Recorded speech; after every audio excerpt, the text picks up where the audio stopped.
Black Star Network is here. Hold no punches! I'm real revolutionary right now. Black power. Support this man, Black Media. He makes sure that our stories are told. Thank you for being the voice of Black America, Roland. Stay black. I love y'all. All momentum we have now, we have to keep this going. The video looks phenomenal. See, this difference between Black Star Network and black-owned media and something like CNN. You can't be black-owned media and be scared. It's time to be smart. Bring your eyeballs home. You dig?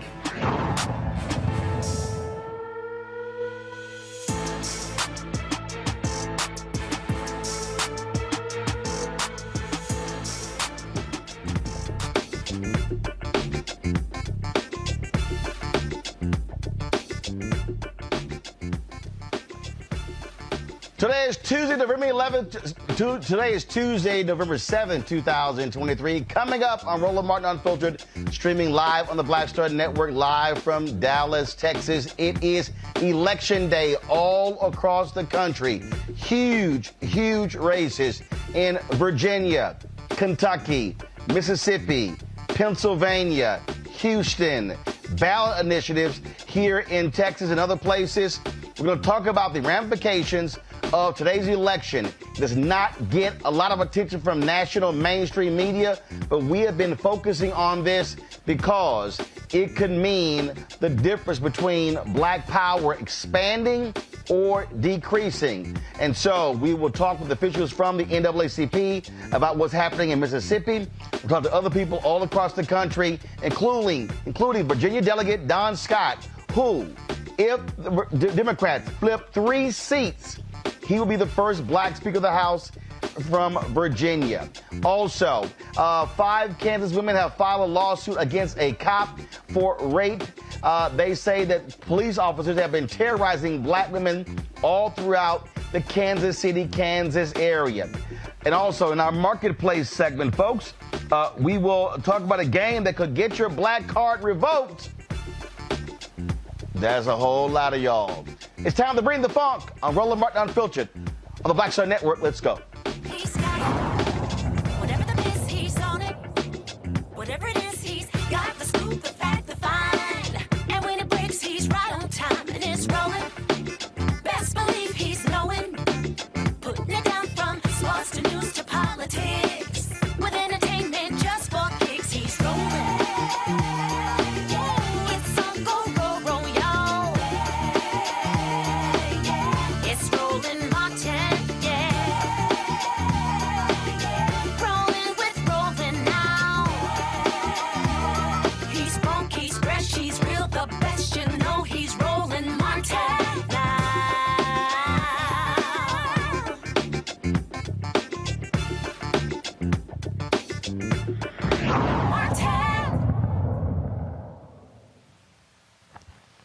Folks, it is Election Day all across the country. I am broadcasting live from Dallas County. I am, of course, still registered here. And as you see, I have my sticker right here. I voted in Dallas County. That's right. There are ballot initiatives for the school district here, in addition to statewide propositions on the ballot as well. There were no candidates on the ballot, but again, those propositions are just as important. And that's something that we have to understand, that when we talk about voting, we cannot be so fixated on President of the United States, on United States senators and members of Congress. You've got gubernatorial elections taking place today. You've got state races. You've got county races, mayoral races, propositions, you name it. And if you want to understand how important this platform is, when I went and voted, one of the sisters there, she told me, she said, hey, Roland, good to see you. She said a number of people came in today and said they did not know there was an election until they saw your show when you were talking about check your local elections. And so we have to understand, people go about their lives, they get these mailers in the mail, they say something's not important, but it absolutely is. We're going to show you a clip of Gary Chambers, the activist from Louisiana. He's actually in Atlanta today trying to help a brother get elected to the school board. The clip is phenomenal. Gary runs up on a cop, a black cop, who's like, I don't know if I'm going to vote. And Gary's like, what the hell are you talking about? You're a public servant. And so wait until we show you that clip. And so that's what people need to understand. But again, huge races going on all across the country. Major eyes are on Virginia. Republican Glenn Youngkin has made it clear, if Republicans take control of the Senate, take control of the House, they're going to enact an abortion ban in Virginia. That has been the dominant conversation on advertising, television commercials, radio commercials, and all the candidates. And so that is, again, on the ballot. You also, of course, have critical races in Pennsylvania, statewide races for the Supreme Court. Also, who controls the county election boards? You also have city council races in Philadelphia. You've got a mayoral race in Houston where Congresswoman Sheila Jackson Lee is trying to keep the mayoral seat in black hands. Sylvester Turner, he, of course, is the mayor of Houston. He is term limited. And so he is, of course, is running. And so what you have to understand, folks, is a lot going on. I want to bring in my panel right now, Dr. Mustafa Santiago Ali, former senior advisor for environmental justice at the EPA out of D.C., Mignon Guy, associate professor, Department of Afro-American Studies at Virginia Commonwealth University, and also Dr. Larry J. Walker, assistant professor, University of Central Florida. All three of them join us right now, and so glad to have you here. Mustafa, I want to start with you. Again, we try to explain to people why these races matter. It's amazing when you see low turnout, when you see folks are going, well, these off years. In some of these places, you're seeing potentially 15, 18, 20, 25% turnout. And I keep saying, if black people maximize our numbers, we could be sweeping these elections, but we got to actually show up. Yeah, this is a moment to make sure that folks are not falling asleep and that they're actually taking advantage of this opportunity that we have. You know, we take a look and we see after the polling is done that in many instances, sometimes, you know, votes can come down to 100 votes or 1,000 votes, especially on the county level and the local level. So when you don't get engaged, you don't have the opportunity to make sure that the right type of zoning is happening so that you're not getting facilities placed in your community, in black and brown communities that is making people sick and making them lose their lives prematurely, making sure that those education initiatives are being handled properly and that you don't have, you know, these far right-wing folks who continue to fill up the spaces on the local elections on the education side of the equation, making sure the proper housing is happening, making sure that when we're talking about new jobs coming into an area, that you're making sure that a percentage of those that are going to be contracted are actually coming to our communities. All that is tied to you actually getting engaged and you voting, and not just you voting, but grabbing somebody else's hand in your family or a friend and saying, let's go together. So we have power unless we give it away, as my grandmother says. Mignon, 2018 in Virginia, there was an actual tie where they had to have a drawing. Virginia Republican David Yancey, he won a seat in the House of Delegates that gave Republicans control of the House. They continue to have control of the House. At that point, they had control by 1 vote. They now have control by 3 votes. That's a perfect example. That was a literal tie, and they had to have a drawing to actually determine who the winner was. And so when people say, well, my vote doesn't count, here's a pretty damn good example. Your vote does count. Yeah, it's interesting. So I am in Virginia, and ironically, you know, as a college professor, I always tell my students, I don't care who you vote for. I don't care what the platform is. I don't care what your political ideology is. You just have to vote, right? And luckily in Virginia, I mean, I got to give it to Northam. I believe it was under Northam that he made Election Day a holiday. So today's a holiday for us. So it's easy. I understand people that are in states that, you know, these are smaller elections and you don't have a holiday and people are busy and get into their own sort of routines and they miss what's happening, right? But we had a holiday today. So for us, there was no reason for anyone not to vote. But unfortunately, we have a lot of younger people in particular that are just, and older people, quite frankly, that are just disenchanted and disaffected by the political climate. And they sort of abdicate the power, one of the few sort of powers that we can exercise in this country, and don't vote. But yeah, it can come down to 1, 2, 3 votes, And that can make all the difference in the world. And this is one chance, one opportunity that we have to have our voices heard and to participate in our democracy that will not work unless we make it work, right? Democracy only works if we force it to, if we participate. And that's what people have to continue to remember. You know, Larry, here in the Dallas South Dallas County city of Cedar Hill, there was we don't have Larry, so let me know when we get Larry back. There was a ballot initiative called Proposition A, and the whole point there was to increase the taxes to retain teachers, provide better pay, hire armed police officers, keep schools safe, things along those lines. And that's a perfect example. Let me know when we got Larry back. That's a perfect example. Okay, we got Larry back. So, Larry, that's a perfect example of that's not a sexy election. And so typically in this type of election, you're going to see a much lower turnout. But it's a perfect example of why we have to vote, because on one hand, we can't keep talking about how we want better schools if we're actually not paying for those better schools. And there were about 14 constitutional amendments that were on the ballot. I'm going to sit here and do this here. Mama, bring me a sample ballot. Bring a sample ballot. I took pictures of it.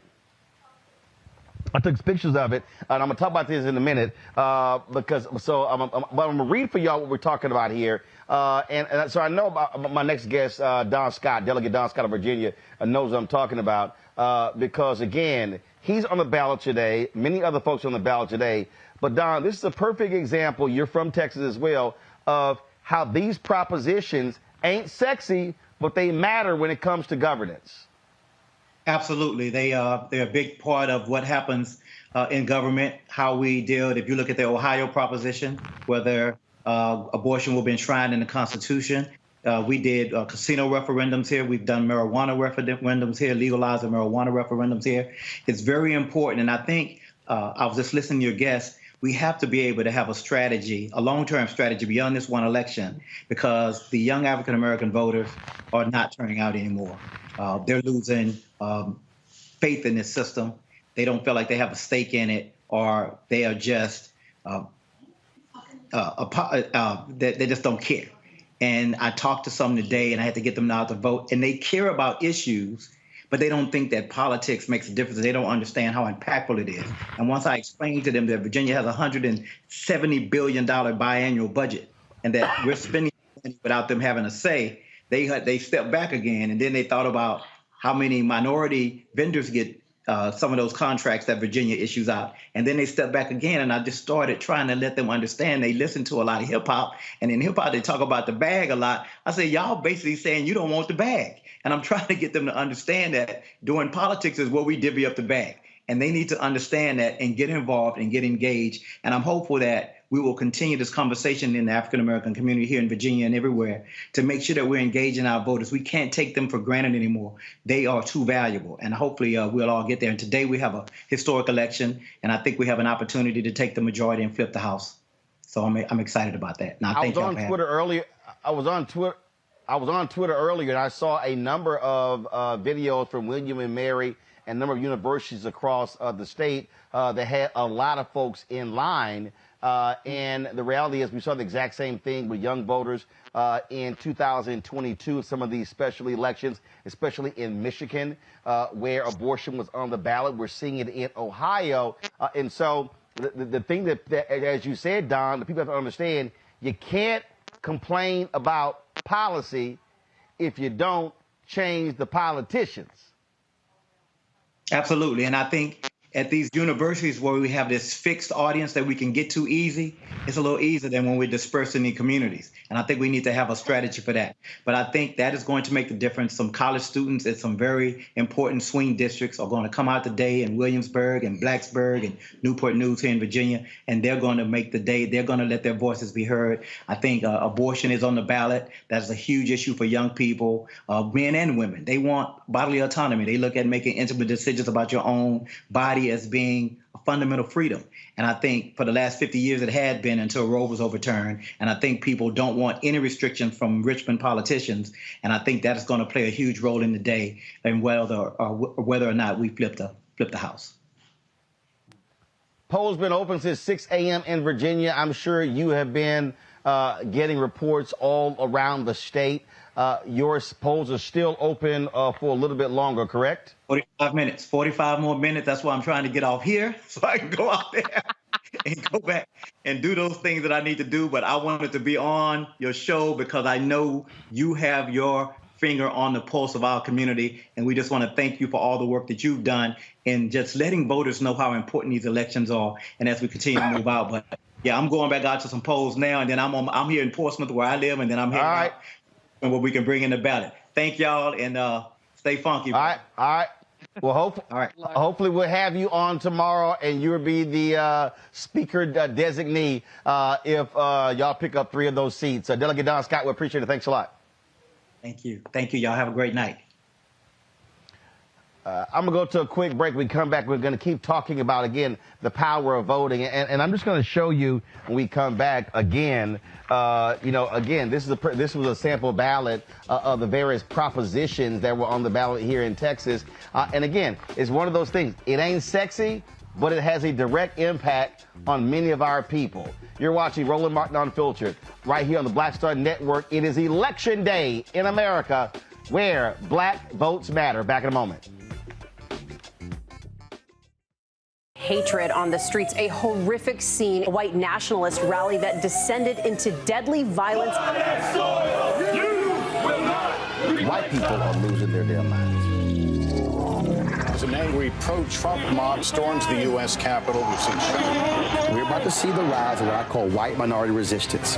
We have seen white folks in this country who simply cannot tolerate black folks voting. I think what we're seeing is the inevitable result of violent denial. This is part of American history. Every time that people of color have made progress, whether real or symbolic, there has been what Carol Anderson at Emory University calls white rage as a backlash. This is the rise of the Proud Boys and the Boogaloo Boys. America, there's going to be more of this. Here's all the Proud Boys, guys. This country is getting increasingly racist in its behaviors and its attitudes because of the fear of white people. The fear that they're taking our jobs, they're taking our resources, they're taking our women. This is white fear.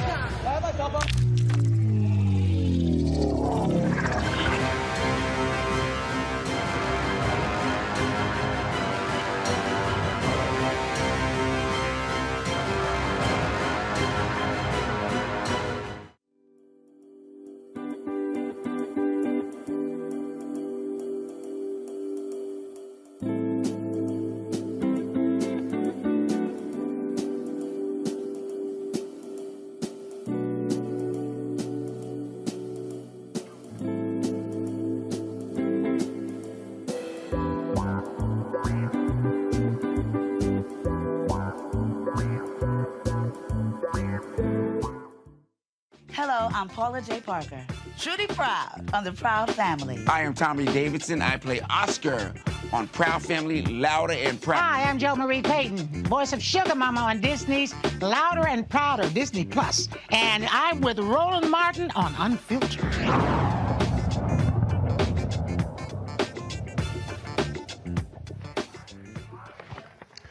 All right, folks, it's Election Day all across the country. We always talk about how important black votes matter. And before we went to the break, I was talking about, again, I still am registered in Texas, still own a home here. I'm doing a show from the crib. And here's a perfect example. This is the ballot. This is a sample ballot. And it lists all of the different ballot initiatives that were on the ballot. They're constitutional amendments that are on the ballot, and they mean a number of different things. First and foremost, one of the ballot initiatives on here dealt with the issue of Texas retirement system. It says right here, the constitutional amendment authorizing the state legislature to provide a cost of living adjustment to certain annulments of the teachers' retirement system of Texas? Well, there are a lot of African Americans who are teachers, who are retired teachers. This is a cost of living adjustment to that. And so, again, this is one of those things that people go, that stuff is not really important to me, but it actually is. There also is a proposition on here that will provide a $1 billion tax cut to property taxes in the state that would save folks somewhere anywhere between $1,000 and $1,200 a year. I can go on and on and on with several of them, but this is the unsexy stuff. And when you heard Dawn there talk about policy, Mustafa, you heard him talk about how people say they want to see changes. Again, this is not candidates. Okay, I didn't vote today on a single candidate, but I did vote to raise taxes in the school district to pay for an improved school district. And here in Cedar Hill, in South Dallas County, this is a majority black school district. And so I hope folks actually show up. When I was there was a black woman who was a board member who was out there who was passing out stuff. And again, I was thankful to hear the woman say, because first of all, my parents for a long time worked the polls there, precinct judge and all that sort of stuff. So I know all the people who work the polls. And a sister there said, she said, several people came in here and said, man, they didn't know about the election until they were watching your show. And so when we're talking about, how do we change our community, it's stuff like this. And when we don't participate, this right here, by us not participating, is why our communities sometimes look the way they do, because we have checked out of the process, and that's happened all too often. Without a doubt, you got to understand how the system works. And that's why this show, this network, and others who are doing authentic work are so incredibly important. Think about these off-year elections as the opportunity to actually build infrastructure for your community. All the things that you need to have a healthy and thriving community happens on these off-year elections. Now, in some states, yes, there are the elections for individuals, but you really got to think about what the needs are inside of your community, and that's why you got to get engaged. But you also got to make sure that there are those ambassadors and others who are helping people to walk through these various propositions and amendments that are that we're seeing play out actually right before our eyes right now. So if you want to have the right types of housing, if you want to make sure that resources are going for education, hospitals and where a hospital will or won't be built in many instances, there's so many different dynamics that are a part of building of the infrastructure inside of our community that is tied to our vote and it's tied to these off-year elections. Young, here's a perfect example. State of Texas, Proposition 7, all right? The constitutional amendment providing for the creation of the Texas Energy Fund to support the construction, maintenance, modernization, and operation of electric generating facility. Now, why did I vote against that? Because the folks here in Texas got off the national grid, and they've had major issues in the summer and the winter with the Texas grid because of the idiots in Austin, which is Greg Abbott and Dan Patrick and all these Republicans. And so my whole deal is, y'all screwed this up, so you want to sit here and create a special fund? No, I'm not voting for that. But again, for the black people who are watching, if you're from Texas and you were complaining about the power surges, you were complaining about the lack of heat in the wintertime for the freeze that took place, policymakers impacted changing the grid.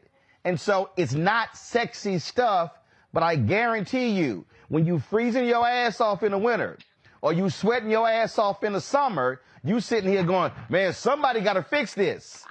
This is how you deal with it. That's right. That's right. I think you bring up a really good point, but I think, these off-year elections are also oftentimes where the times that they sneak things into policy and, just sort of under our nose and we don't see it. And so I think that, and your previous guest said it as well, we have to think about playing the long game, right? And we have to understand, how do these policies become enshrined into sort of livable spaces or living spaces or into educational practice or into outcomes or into healthcare outcomes, right? So we have to think about, and because here pretty much abortion is on the ballot right now in Virginia, right? So this is maternal health, and this is extraordinarily important for Black populations in particular, given the maternal mortality rates that we have in this country. But these are the times that we have to make sure that they're not sort of sneaking things in under the dark of the night, right?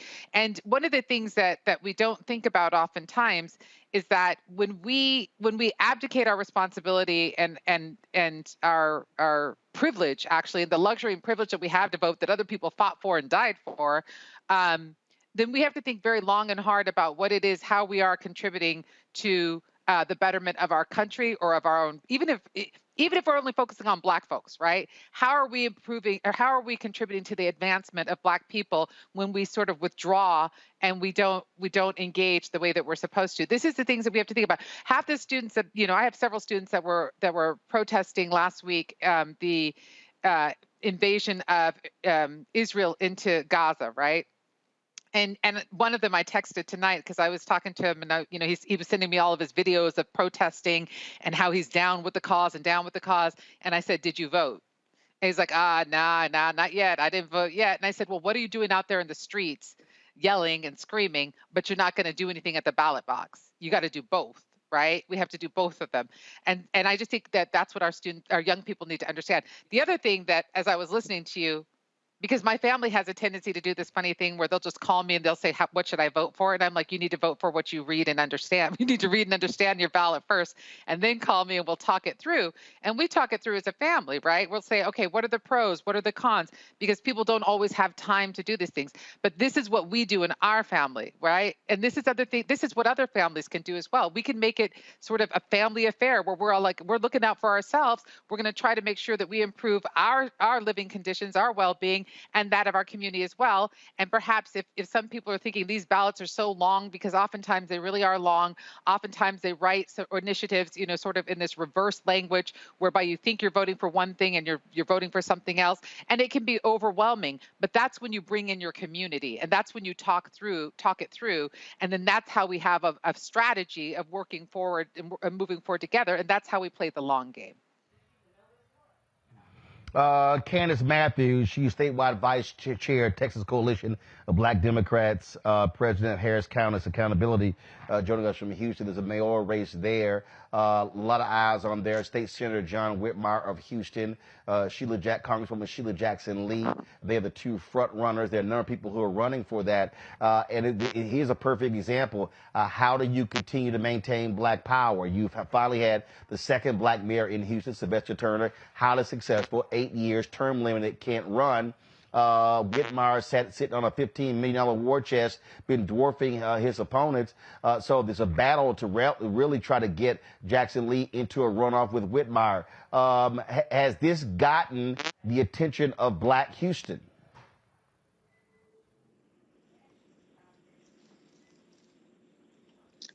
Actually, yes, it has, because this specific race has been very brutal, okay? It didn't got to the point, because, I call her Auntie Sheila, because, that's my girl. And so Auntie Sheila was even targeted based on a recording that happened 13 years ago when she was going off on her staff. And so I know how our Congresswoman is. She is very meticulous about how she wants things done and how she is with her staff, right? And so they try to use that against her, but it actually helped her. You know what I mean? And then you have John Whitmire, who has this huge war chest, and basically he has taken a lot of the coconuts who basically want to put him in place. But in all actuality, is that we really want Congresswoman Sheila Jackson Lee. And so, I mean, they know that Sheila actually Well,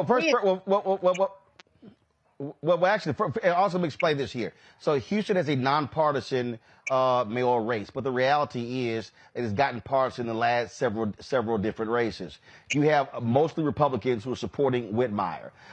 They are angry with Democrats. Democrats control City Hall. Democrats control county government. And you've got a Latina who's the county chair. You've got an African-American mayor who is the mayor there. And you got some white folks in Houston who are like, yo, we want some of this power back. All of those dynamics are also at play in this mayoral race. Yes, and that's where the attacks are coming in, because what has happened is that our Congresswoman has suffered the attacks, like I said, of a recording that happened 13 years ago. Even her campaign chairperson was assaulted, so it's like it's dirty politics that's being played at this time. So she's taking the high road. She's not throwing the mudslinging. And I think that she's going to come out on top because her track record speaks for itself. As for Whitmire, on the other hand, I mean, we know you know what I mean? You like to, come into the Black communities and try to make it like you doing stuff for us. But baby, you still white. Okay. And don't try to come over here with this Decepticrack mentality, because you got Republicans that's backing you and you're going to be publicized by them. So we already see the play and we're not going to go for it. That's what we're doing at this point right now. We'll be watching this here again. This is likely going to go to a runoff. So we'll be watching these election results through the night. Candace Matthews, we appreciate it. Thanks a lot. Love you, Roland. Folks, going to a break. We come back. We're going to talk to the folks in Mississippi, see what's happening there. I'm looking at a tweet right here that this is at least 9 precincts in Hinds County, Mississippi's most populous county and the home of 83% Black capital city of Jackson. They have run out of ballots. Black folks are voting in Mississippi. We'll get a view of what's happening there next. It is election day all across the country. You're watching Roland Martin Unfiltered right here on the Black Star Network, where Black votes matter. When you talk about blackness and what happens in Black culture, we're about covering these things that matter to us, speaking to our issues and concerns. This is a genuine people-powered movement. There's a lot of stuff that we're not getting. You get it, and you spread the word. We wish to plead our own cause. Too long have others spoken for us. We cannot tell our own story if we can't pay for it. This is about covering us. Invest in Black-owned media. Your dollars matter. We don't have to keep asking them to cover our stuff. So please support us in what we do, folks. We want to hit 2,000 people, $50 this month, raise $100,000. We're behind 100,000, so we want to hit that. Y'all money makes this possible. Check some money orders. Go to P.O. Box 57196, Washington, D.C. 20037-0196. The Cash App is $RM Unfiltered. PayPal is R Martin Unfiltered. Venmo is RM Unfiltered. Zelle is Roland at RolandSMartin.com. Next on the Black Table with me, Greg Carr, we welcome the Black Star Network's very own Roland Martin, who joins us to talk about his new book, White Fear: How the Browning of America is Making White Folks Lose Their Minds.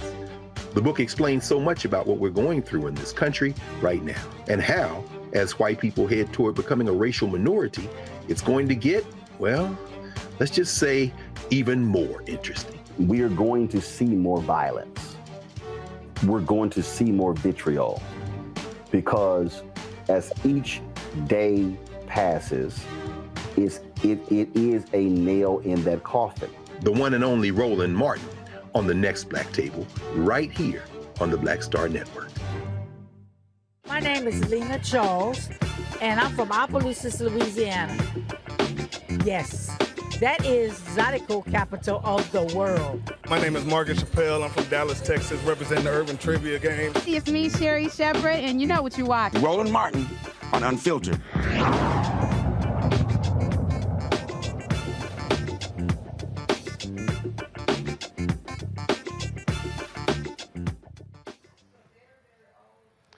Folks, folks, major gubernatorial race happening in Mississippi, one of the most competitive we have seen in quite some time. You have Republican Governor Tate Reeves being challenged by Democrat Brandon Presley. It has been a tight race for the last several weeks.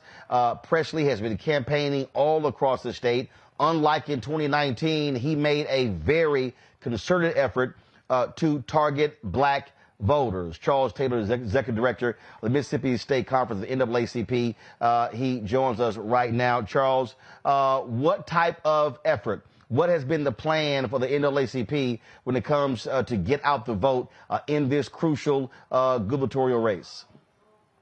Good evening, Roland. Thank you for having me on. You know, we're excited about our governor's race. I just got off the call with our president and CEO, Derek Johnson. He's actually in line right now to vote. He was informing me how long the line is. And so we're excited and we're asking folks to stay in line. But as we talk about this race and we talk about the importance of the black vote, you know, this morning I was reflecting on all of the work we were able to do as an organization this year. We had focus groups where we went literally to individuals to make sure that that people who were what we call infrequent voters were touched, and we asked them about their attitudes toward voting. We knocked on tens of thousands of doors for GOTV. We've done digital advertising. We sent out hundreds of thousands of pieces of mail. We've had folks to make phone calls, et cetera. And so, you know, robocalls, sent out mini grants to our branches. And so we are excited about the work of the NAACP, but the work of the NAACP is just a small piece of all of the work of organizations in Mississippi has been doing for this year. I'll tell you, this election is historical. The reason why this election is so historical is because we have a scenario where the black vote has never mattered more. With the black vote in this election, that we got rid of the Jim Crow era law. Basically, let me tell you what I'm talking about. Before 2023, if you were running for governor or running for a statewide office in Mississippi, you had to get both the popular vote and a majority of the House seats. We got rid of that law on the ballot in 2019. And so now we have a scenario where this is the first time in Mississippi's history that the black vote will mean as much as it will. It's the first time in Mississippi history that all you need is the popular vote in order to become governor. Again, I'm looking at all of these tweets here. Brandon Presley tweeted, "We're hearing reports of long lines in the Jackson metro area. If you are in line right now, stay in line. You have a right to have your ballot cast. If you encounter any issues today, call our voter protection hotline at 601-203-4131, 601-203-4131. Ashton Pittman, as well as some other folks. He just tweeted, some Mississippi voters were left in line for hours as election officials printed new ballots after at least 9 Hinds County polling places ran out. Local officials attribute the shortages in Mississippi's largest county to unexpectedly high turnout." When you start running out of ballots, that means, and what happens is, again, you know, my parents have been precinct judges. They've gotten ballots. They sort of look at the polling places in the last several elections, and they sort of guesstimate how many ballots they're going to need. If they are running out, that means people are turning out at a much higher rate than they have in the past. Absolutely. You know, I'm really excited about turnout. I hate that they're running out of ballots, but I love the reason why. We love the turnout is high across the board in Hinds County, which is our largest county, but we want to make sure that voting is easy as possible for the voters. So we have been on the phone with the circuit clerk's office all day. They have been diligently printing more ballots. We've had folks that have called our hotline number, which is 1-888-601-VOTE. So it's 1-888-601-VOTE. We've been talking to them, comforting them, letting them know that ballots are on the way. We've been ensured in real time that ballots will be on the way so we can inform our voters. We've had coalition of organizations, Lawyers Committee, Legal Defense Fund, One Voice, Southern Poverty Law Center, ACLU, and many others that have been, and the Divine Nine, spreading the word to let people know in Hinds County to stay in line. Ballots are on the way. and to stay in line because your vote matters. And so I hate that there was a few voters in Hinds County that have been inconvenienced today, but I do love the spirit of the voters of Hinds County as a whole, recognizing the importance of this crucial election. Are your lawyers or any other lawyers, are they monitoring this? Do they plan on potentially going to court to try to get the voting hours extended as a result of running out of ballots? Yes. So we have close to 24 lawyers, if not more, both from our national office, from other national partner organizations, as well as local lawyers in Mississippi that have been trying to address this matter all day. And so as they've been looking at this, they've been trying to figure out, is there any legal remedy for this? But I will tell you this. Mississippi is one of the hardest states to vote in, and it's also not only is it one of the hardest states to vote in, it is very difficult to get these types of remedies. But they've been trying to figure out if they can get some kind of relief for voters in Hinds County.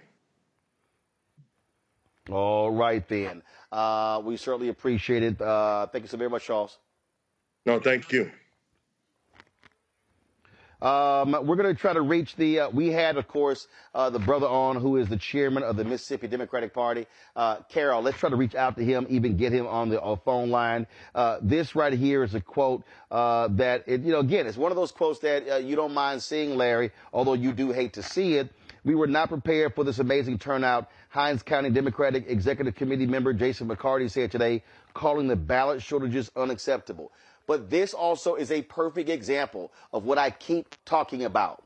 When black people, when we vote in record numbers, when we maximize our numbers, it causes problems at the ballot box. Those are what we call good problems, or as John Lewis said, get in some good trouble. Absolutely. I mean, you're shaking the foundations of the political system. I mean, you got to talk about the percentage of black folks in Mississippi. Is over 35%. So, as you talked about on your show consistently, if black folks come out to vote, then we can make sure you get people like Governor Reeves out, who has consistently ignored the challenges, infrastructure challenges in Jackson, won't expand Medicaid, amongst a number of issues that impact the black community. But obviously, like you said, running out of ballots is problematic. But like I said, this speaks to how black folks are excited, enthused about going out and maybe dramatically changing in which business is conducted in the state of Mississippi. But once again, hopefully this is an example we will see hopefully in some of the other jurisdictions throughout the country, where you talk about Virginia and obviously Kentucky, some other governor's race, and other places with some of these ballot initiatives we've been talking about all night, which have a long-term impact not only on you, but the lives of your children and your grandchildren. And we often don't consider that when, once again, when these elections aren't held and we have a presidential election. But you have to vote every time you can. And why is it important to vote? Why are Republicans constantly attacking the Voting Rights Act? Since its passage in 1965, it's consistently been under attack. And we know what happened in 2013. So for folks out there watching, if you haven't voted, I need you to get off your couch and hurry up and get on and vote. We're about to talk to Cliff Albright, co-founder of Black Voters Matter, in just a second. Mustafa, I find this to be interesting. This is October 10th of this year. This is a story from WAPT. It said Monday was the last day to register in person at circuit clerk's offices in Mississippi for those who want to vote in the November 7th general election. Hinds County Circuit Clerk Zach Wallace said there are about 3,000 new registered voters in the county this year. You're going to love this quote. But this statement, but there appears to be a lack of interest from voters in the upcoming election. A lot of people do not trust elected officials now, and then you have a lot of things going on in the community, statewide, nationwide elected officials, things like that. It says one measure of enthusiasm is absentee voting. Close to 250 absentee ballots have been cast so far in Hinds County.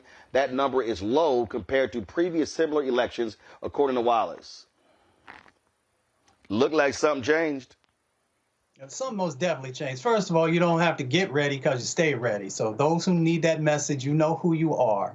The other thing is that I don't know where these folks get some of this stuff from, because I've done a lot of work in Mississippi. I talk to people in Mississippi constantly, and they was ready to go. They was ready to vote. So maybe folks need to actually expand who they're talking to understand how to be best prepared. When you have an opportunity, because folks in Mississippi are tired of the leadership that they've had, both from the governor and the state houses and a number of other positions. So folks know they have an opportunity to make a change happen. We understand the numbers that are there, that there are more Republicans who are on the books than Democrats, but we also understand that when you excite people who have not had hope in a long time, that in many instances, they're going to take advantage of that opportunity. So you have a number of different statewide positions, but also let's go a little bit deeper real quickly, Roland. You also have an opportunity to get these sheriffs out who have not been doing their job properly and who have been brutalizing folks inside of our communities. You have an opportunity to address the district attorney positions, and up and down the ballot, we got a chance to make real change happen.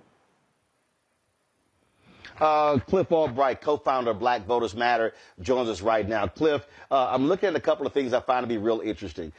This is from November 9, 2021. And it said that in 2021, there were 166,518 registered voters in the county. Only 33,013 voted in a special election. That was 2 years ago. There's another story that showed in the last time, in the 2019, the last gubernatorial race, about 78,000 people voted in Hinds County. 78% went for the Democrats. You have been saying for months, watch Mississippi, watch Mississippi, watch Mississippi. Something is happening in Mississippi. Y'all better pay attention to Mississippi. And we've had you on numerous times. We are seeing the results of the work of Black Voters Matter and others. What you've been on the ground there, give us a sense of what you have been seeing and hearing in that state. Yeah, thank you, Roland. Yeah, we've been in the state, and to be clear, we're really always in the state, right? Because we don't stop doing work in the state of Mississippi. It means that much to us all throughout the year, us as well as other partners like Mississippi Votes and Mississippi One Voice.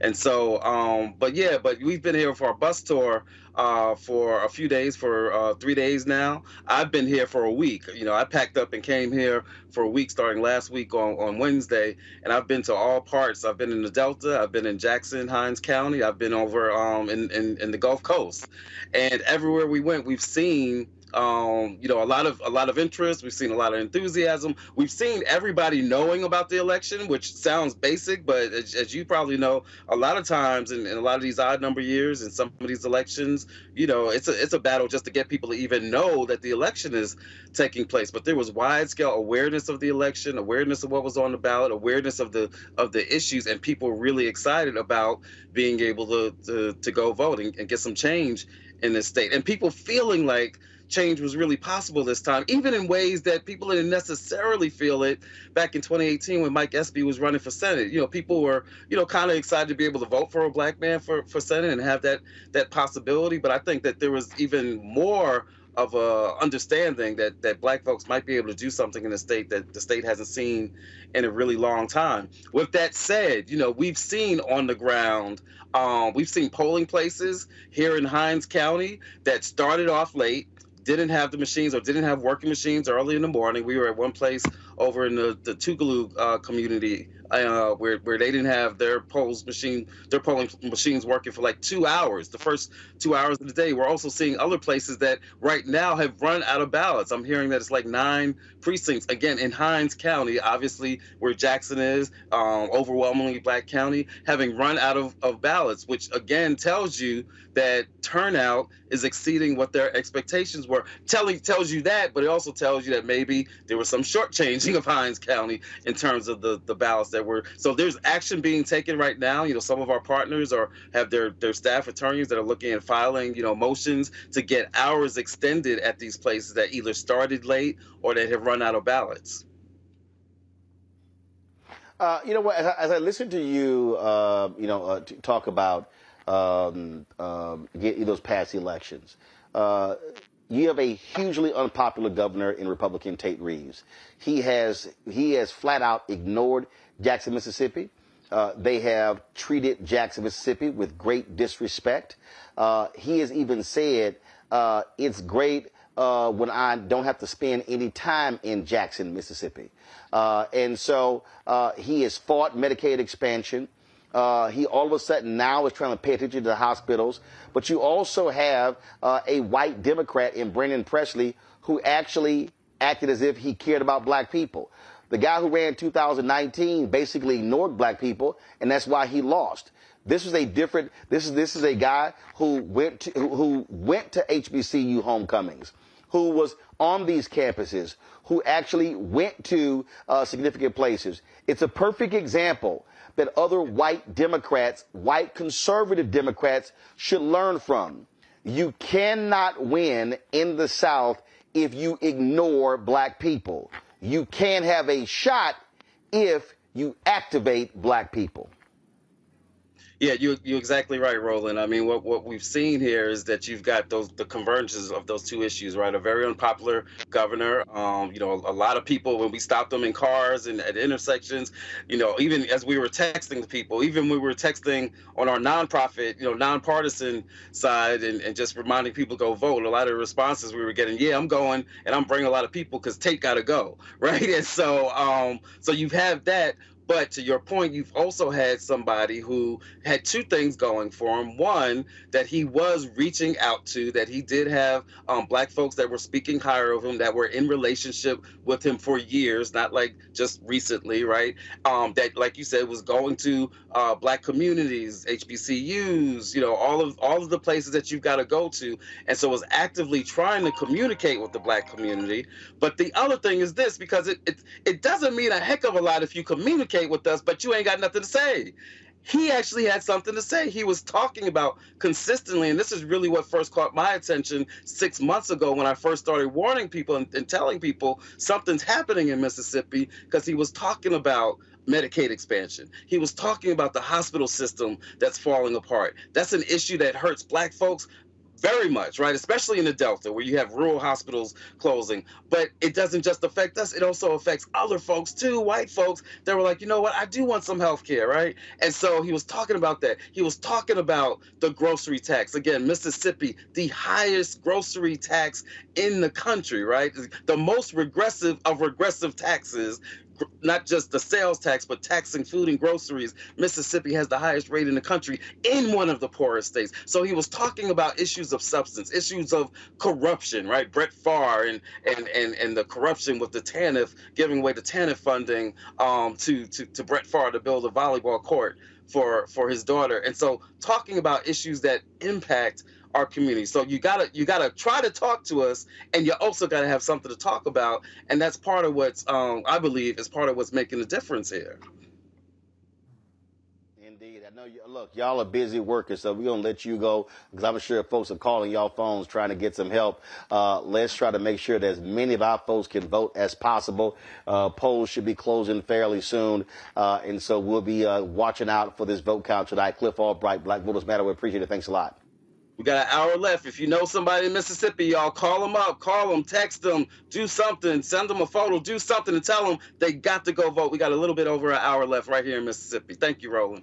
Little more than an hour to vote in Mississippi, folks. Let them know. If y'all in Mississippi, guess what? Y'all can watch this on your phone while you standing in line. So go vote. Make your, and look, the back of my shirt, the front says Alpha's vote. The back said no vote equals no voice. Cliff Albright, thanks a lot. Thank you. Going to a break. We'll be right back. Roland Martin Unfiltered right here on the Black Star Network, where black votes matter.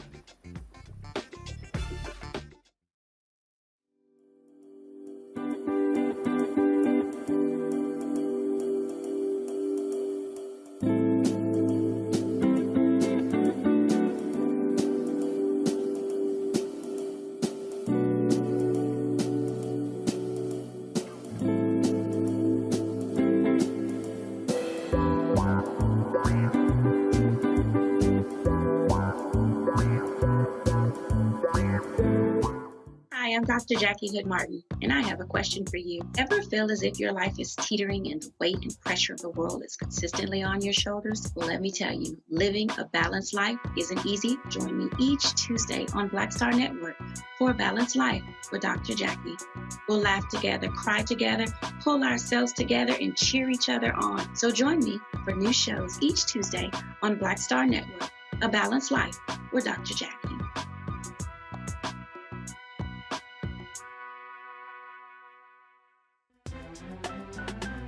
I'm Faraji Muhammad, live from LA.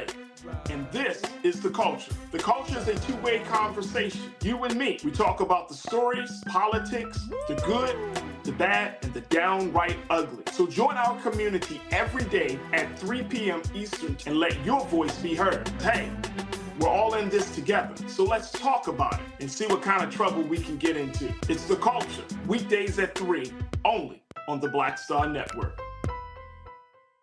I'm Dee Barnes, and next on The Frequency, we talk to award-winning screenwriter and director Chanel Dupree about her film, You Think You've Grown, the adultification of young Black girls. This is a conversation that all women can relate to. This woman was like, oh my God, you know, I went through this when I was a kid. She wore something, it was a maxi dress, but the way it fit on her body, this female teacher thought that she looked too grown and spun her around in front of a male teacher and said, do you think she looks grown, right?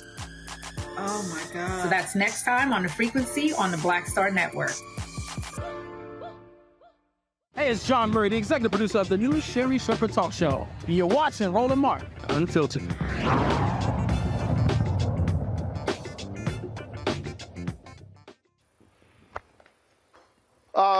Mignon, you heard Cliff Albright there talk about polls, machines not working, opening late. And you also heard me earlier talk about, for decades, my parents have actually worked elections. And this is one of those things that our folks need to also pay attention to. We complain about long lines. We complain about machines not working. But guess what? Those are poll workers. And so when we have dedicated people who care about folks voting, then they're going to go test the machines. They're going to be sitting here making sure there are enough ballots. And so not only do we need to be obviously voting, we need to be working the polls. We need to be engaged in that process. Those are also paid jobs.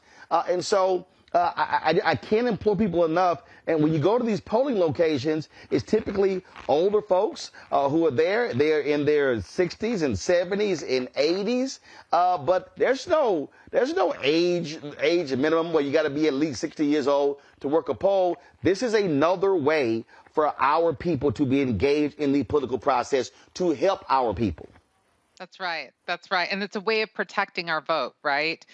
Because we don't actually want to put that responsibility over to someone else. In places in states like Virginia, where we have the day off, where it's a holiday, there's no reason why anyone, it's fun. It's really funny because you actually kind of called me out without knowing that you just called me out, because I was thinking to myself at the grocery store today, I probably should have been working the elections as well because I had the day off, right? And of course, I thought that I was too busy and I didn't. But that's a way that we can actually ensure that our protections, right, our right to vote, and to ensure that we're able to do so in a free and fair election. Because you do oftentimes see older folks, retired individuals. I think at my polling place today, I see the same Black woman at the entry, but then all the other poll workers are white on the inside, right? But yeah, it's a way that and young people in particular should come out, should bring their friends, should bring their family. These we can make these family affairs. We can make these traditions, right? So that we normalize voting, where it becomes sort of this natural thing that we do within our communities, and we become involved and we become engaged. Because the fact is that if anyone has the most to lose in these elections, it's Black folks. And so, and when we know that when we have something to gain, everyone rises with us, right? And so that's the thing that we have to think about. We have to think about what do we have at stake and how are we going to protect it? And the gentleman before, I'm not surprised that Mississippi is coming out, showing out the way that they are, quite frankly. Mississippi, as he was saying, I was thinking about it and I thought, wow, they have the lowest rates of education outcomes. They have the some of the worst environmental racism that you see in the country, right? They've got the worst health outcomes during the pandemic, maternal health, cardiovascular disease. You've got cancer alleys. He was talking about the grocery taxes, which I was not aware of, and is quite appalling when you think about the levels of poverty, and then you think about high grocery taxes. They're basically starving these people out. So yeah, I would be surprised if Mississippians, Black Mississippians in particular, did not show out. I would be shocked because they're tired. And those people that are there, if they have an hour to go, and even if they've heard about the not having ballots, get in line and make it difficult for them to try to dissuade you from voting. Don't make it easy for them. Don't do the arms of white supremacy or the job of white supremacy for them. Go out there and fight and put your body in that line and just stand out there and you wait to vote. Larry, people are asking about Kentucky. First of all, nearly all the polls in Kentucky have closed.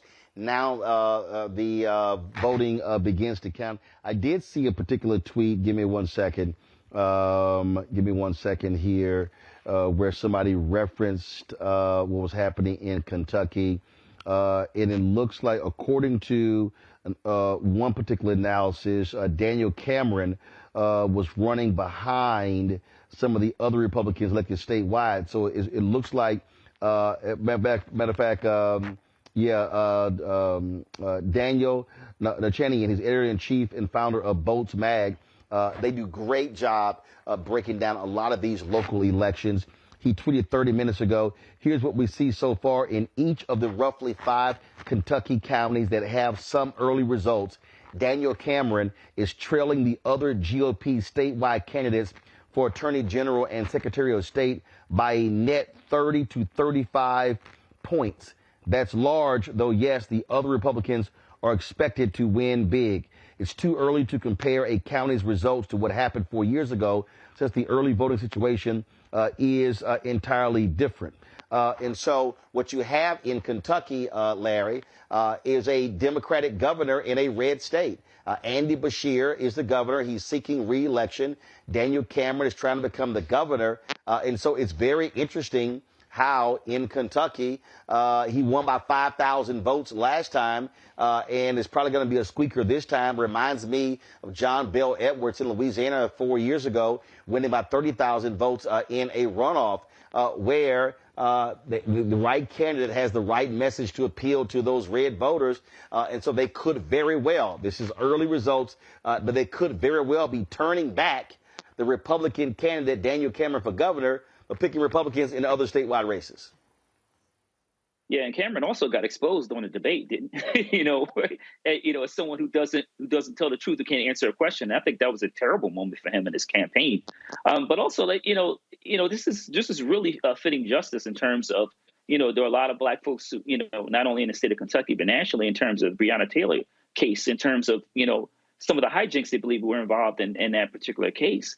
But the thing is, Cameron is a Trumper, and although it is a red state, he has struggled to gain traction, Roland, and you see that, you saw from some of the poll numbers prior to tonight, but also in addition to that, in what you just described, that tweet, him, not, falling behind some of the other members of the GOP that are running statewide, speaks to the fact that he didn't run a good campaign, and hopefully it's a bit of a bellwether in terms of some of these, Trump light Republicans that are running for statewide office, as an indication that maybe some of them will struggle not only tonight, but maybe as we move into next year.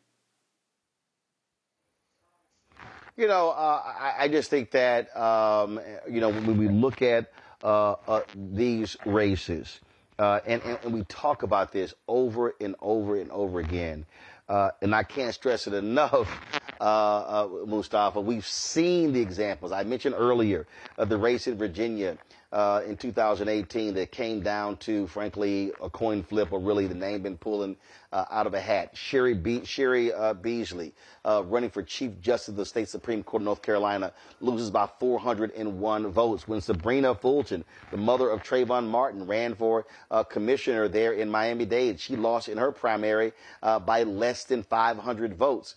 And so this is just a perfect example of and I'm going to keep hammering this, and if y'all are watching, y'all are going to hear this for the next 12 damn months. and even longer. When black people show up and show out, we can sweep elections. All across the country, Moms for Liberty, they're trying to take over more school board races.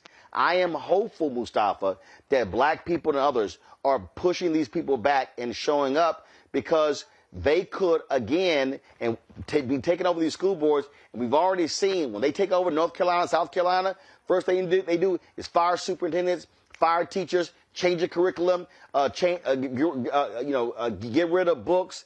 They are imposing their ideology, but they're doing it because the people who could stop them ain't showing up. Yeah, I mean, your vote matters. Our black vote matters. We have the opportunity to actually change these dynamics. So let's be clear, and we talk about this on the show fairly consistently, that there is a plan. There is a strategic plan to actually take over these systems, to hold on to power, to redirect resources to the places that they feel that they should be going. And if we don't get engaged, then they are going to implement that.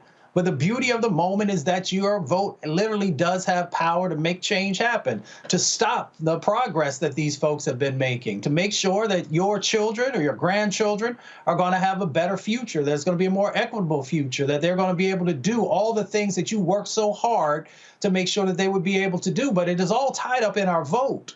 If you want communities to change, if you want to make sure that we have, law enforcement that is more compassionate and is more connected to our communities, then you got to vote. If you want to make sure that the food insecurity issues that are going on that we talked about, you got to vote. If you want to make sure that you're addressing environmental racism, make sure that you have clean air in your communities like others do, you got to vote.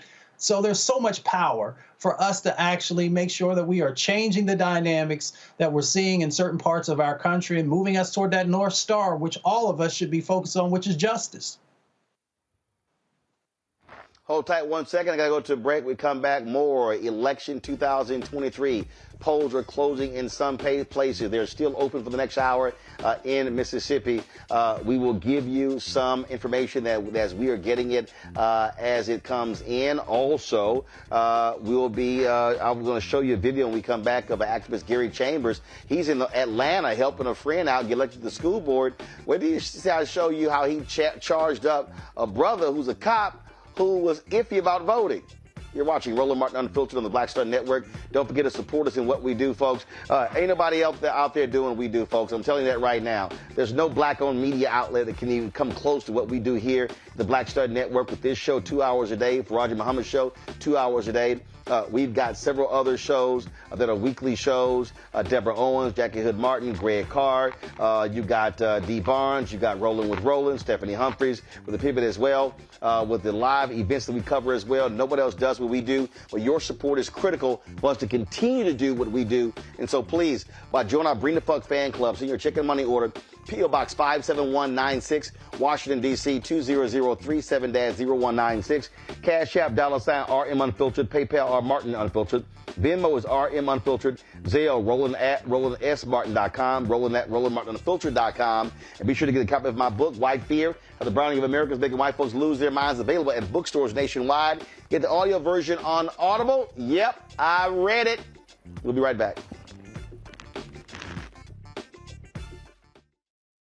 On the next Get Wealthy with me, Deborah Owens, America's Wealth Coach, inflation is on the rise. Interest rates are high. Can you still thrive during these uncertain times? On the next Get Wealthy, you're gonna meet a woman who's done just that, living proof of what you need to do to flourish during these uncertain times. These are times where you take advantage of what's going on. This is how people get rich or richer. That's right here on Get Wealthy, only on Black Star Network. Hatred on the streets, a horrific scene, a white nationalist rally that descended into deadly violence. White people are losing their damn minds. as an angry pro-Trump mob storms the U.S. Capitol. We've seen We're about to see the rise of what I call white minority resistance. We have seen white folks in this country who simply cannot tolerate black folks voting. I think what we're seeing is the inevitable result of violent denial. This is part of American history. Every time that people of color have made progress, whether real or symbolic, there has been what Carol Anderson at Emory University calls white rage as a backlash. This is the rise of the Proud Boys and the Boogaloo Boys. America, there's going to be more of this. Here's all the Proud Boys, guys. This country is getting increasingly racist in its behaviors and its attitudes because of the fear of white people. The fear that they're taking our jobs, they're taking our resources, they're taking our women. This is white fear.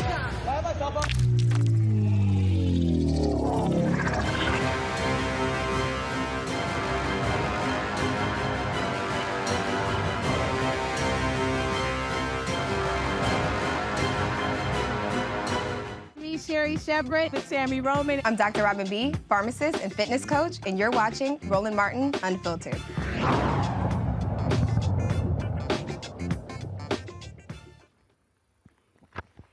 All right, folks, welcome back to Roland Martin Unfiltered on the Black Star Network. It is election day all across the country. Polls are closing. It is 6 p.m. Central Time. Polls will be closing in Texas in 51 minutes. Less than an hour, polls are open in Mississippi. Polls have closed in Kentucky. Polls have closed in Virginia. Now the counting of ballots actually began. If you want to talk about, I'm looking at a lot of different videos. Folks have been posting photos like this here. I voted with their stickers. They've been posting them all across social media. Gary Chambers, an activist in Baton Rouge, Louisiana, was actually in Georgia today helping a friend out running for the school board in Atlanta. And he came across a black cop who was unsure if he was going to vote. Gary was like, what the hell? Watch this. What I got to do to get that to yes? No, nothing. I'm just that black man right there teaching kids, and you get paid off tax dollars, and we need more people to do it. So what I got to do to get you to it? Yes, today. I'll go down to that. All right, today. Is that a promise? I appreciate the promise. I'll go down to that. Thank you, sir. His word. All right. I heard try.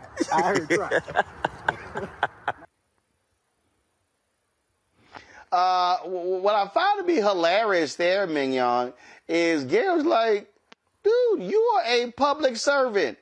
And you're the kind of person when they want to give police officers raises and stuff, you want folks to vote for it. He was all like, man, you better go out there and vote in these other races. That's right. That's right. I mean, it's sad when you think about it, right?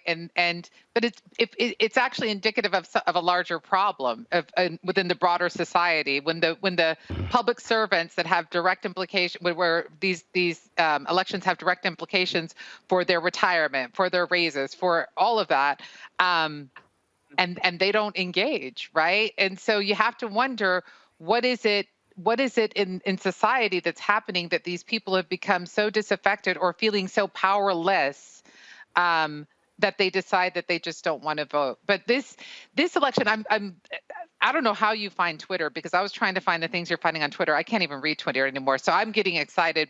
You know, I'm sitting on the edge of my seat. That's not funny, man. Can you read Twitter? Because I don't even understand it anymore. And my notifications. Well, I'm pretty good at perusing this here. In fact, the folks at Mississippi Votes, they actually have filed an emergency petition to extend voting hours at Byram City Hall, Northside Baptist Church, United Methodist Church, and Wildwood Baptist Church until 9 p.m. In fact, they are even asking folks, Blake Feldman, who is the Impact Policy Counsel at Justice for Mississippi, he just tweeted, please let me know if you are at a voting location in Hinds County and they are out of ballots, DMs open. Larry, the lawyers, this is, we talk about candidates, we talk about poll workers, we talk about grassroots groups, but this is one day where you really, really, really need strong lawyers, because it's always some shenanigans happening at voting locations all across the country. Yeah, Roland, but I always find it very interesting how these ballots seem to not run out of ballots in predominantly black neighborhoods.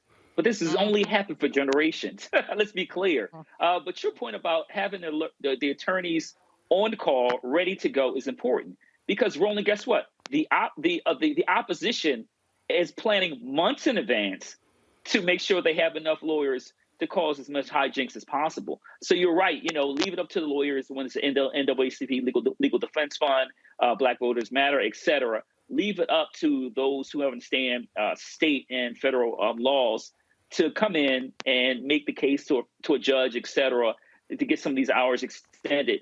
But once again, we have to highlight that this seems always to happen in certain communities, Black communities, let's be clear, consistently, regardless of what election year it is. So you're right. Black folks need to continue to stay in line, and hopefully these attorneys can get these voting hours extended because they obviously didn't print enough ballots. 11 minutes ago, Daniel with Votes Mag tweeted, polls are now closed in all of Kentucky. What we know so far, roughly 200,000 votes counted, but largely dim, leaning mail and early ballots. But what's noteworthy is that Daniel Cameron is running far behind the other Republican candidates he is sharing the ticket with. I would love nothing better than to see the person who didn't do a damn thing for justice for Breonna Taylor to go down in flames and lose in his bid to become the next governor of Kentucky. Joining us right now is Melanie Campbell. She leads the National Coalition on Black Civic Participation. They have been in various parts around the country the past several weeks, including Florida and other places, canvassing, going door to door, holding various events. Melanie, what are you hearing on this election day? A lot of different places, a lot of different elections. You've got state legislature up for grabs in Virginia. You've got Supreme Court race, city council races in Pennsylvania and Philadelphia, mayoral race in Houston. You got ballot initiatives in other parts of Texas. You've got gubernatorial races, Mississippi, in Kentucky. You've got the abortion measure that's on the ballot in Ohio. So it's a whole lot that is happening across the country that doesn't get the same amount of attention from mainstream white media because this is an off election year. They would rather spend all their time talking about some damn New York Times Siena poll about the presidential race a year from now, or what the hell Donald Trump lied about in court today. Thanks, Roland. Thanks for inviting me tonight. You're right on target. The elections that are taking place this night will really be what will let us know a sneak peek, if you will, on what could happen or could not happen next year. Ohio, one of the things that we know. Talking to Petey Talley, who's on the ground there, really honing in on issues that are important to Black folks, and the issue of reproductive freedom is on the ballot in Ohio.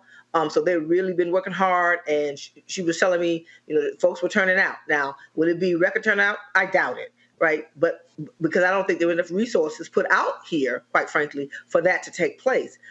In the state of Virginia, where I live, Commonwealth of Virginia, this will determine.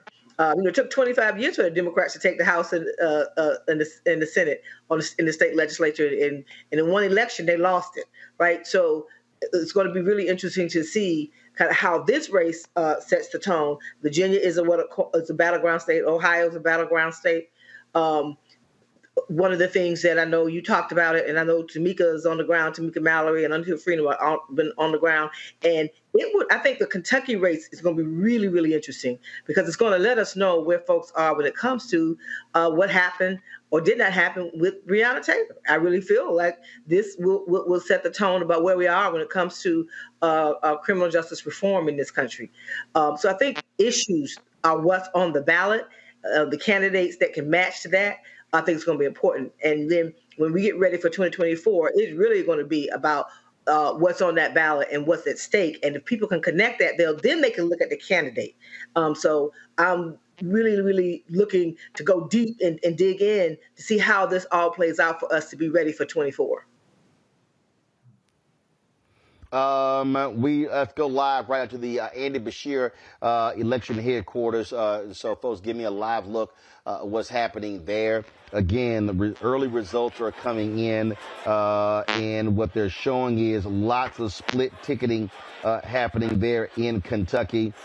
This is from, again, Votes Mag. For instance, in Pulaski County, Cameron is up 1,000 votes over Beshear, but in race for governor, his GOP peers for attorney general are up 2,600 votes and 3,100 elsewhere. He says a lot of ticket splitting already going on. Some of it is expected, but scope key. And so we're going to keep watching what's happening there. Polls are open less than an hour in Mississippi. According to Simone Sanders, that petition to extend voting hours up until 9 p.m. For several different locations has been approved by a Chancery Court judge. And so those 4 locations, Byram City Hall, Northside Baptist Church, United Methodist Church, and Wildwood Baptist Church will be extended until 9 p.m. as a result of running out of ballots. We always talk about, of course, Melanie, last thing we want to do is people sitting there waiting in long lines, running out of ballots, having to wait any longer. But people also have to remember, if you are in line right now, you have a legal right to still cast your ballot. Just don't leave. That's right. And remember that 1-866 our vote number, election protection. If you're still in line, and I know a lot of folks are tuning in to your show, Roland, because it's news that we need in our communities, that they don't get out of that line. The other thing I think we're going to find out about this election, Roland, and I know the concern about how artificial intelligence, quote unquote, is going to affect this upcoming election. This election will tell us some things too, because we know that when it comes to how folks target Black men, how they target Black folks and brown folks with bad information, misinformation, and disinformation. I just say outright lies, right? Give people lying, bad information to make sure that they don't go vote or be afraid to vote. I think we got to really pay attention to that, because I think it's going to be on steroids in 2024. Some breaking news out of Mississippi. The Mississippi Democratic Party. This is probably a good reason why we cannot reach out to the brother who's the chair. Mississippi Democratic Party, they plan to file a lawsuit asking a Hinds County judge to keep all Hinds County polling precincts open until 9 p.m. We'll let you know exactly what happens with that. Questions from Melanie Campbell from our panel. Larry, I'll start with you.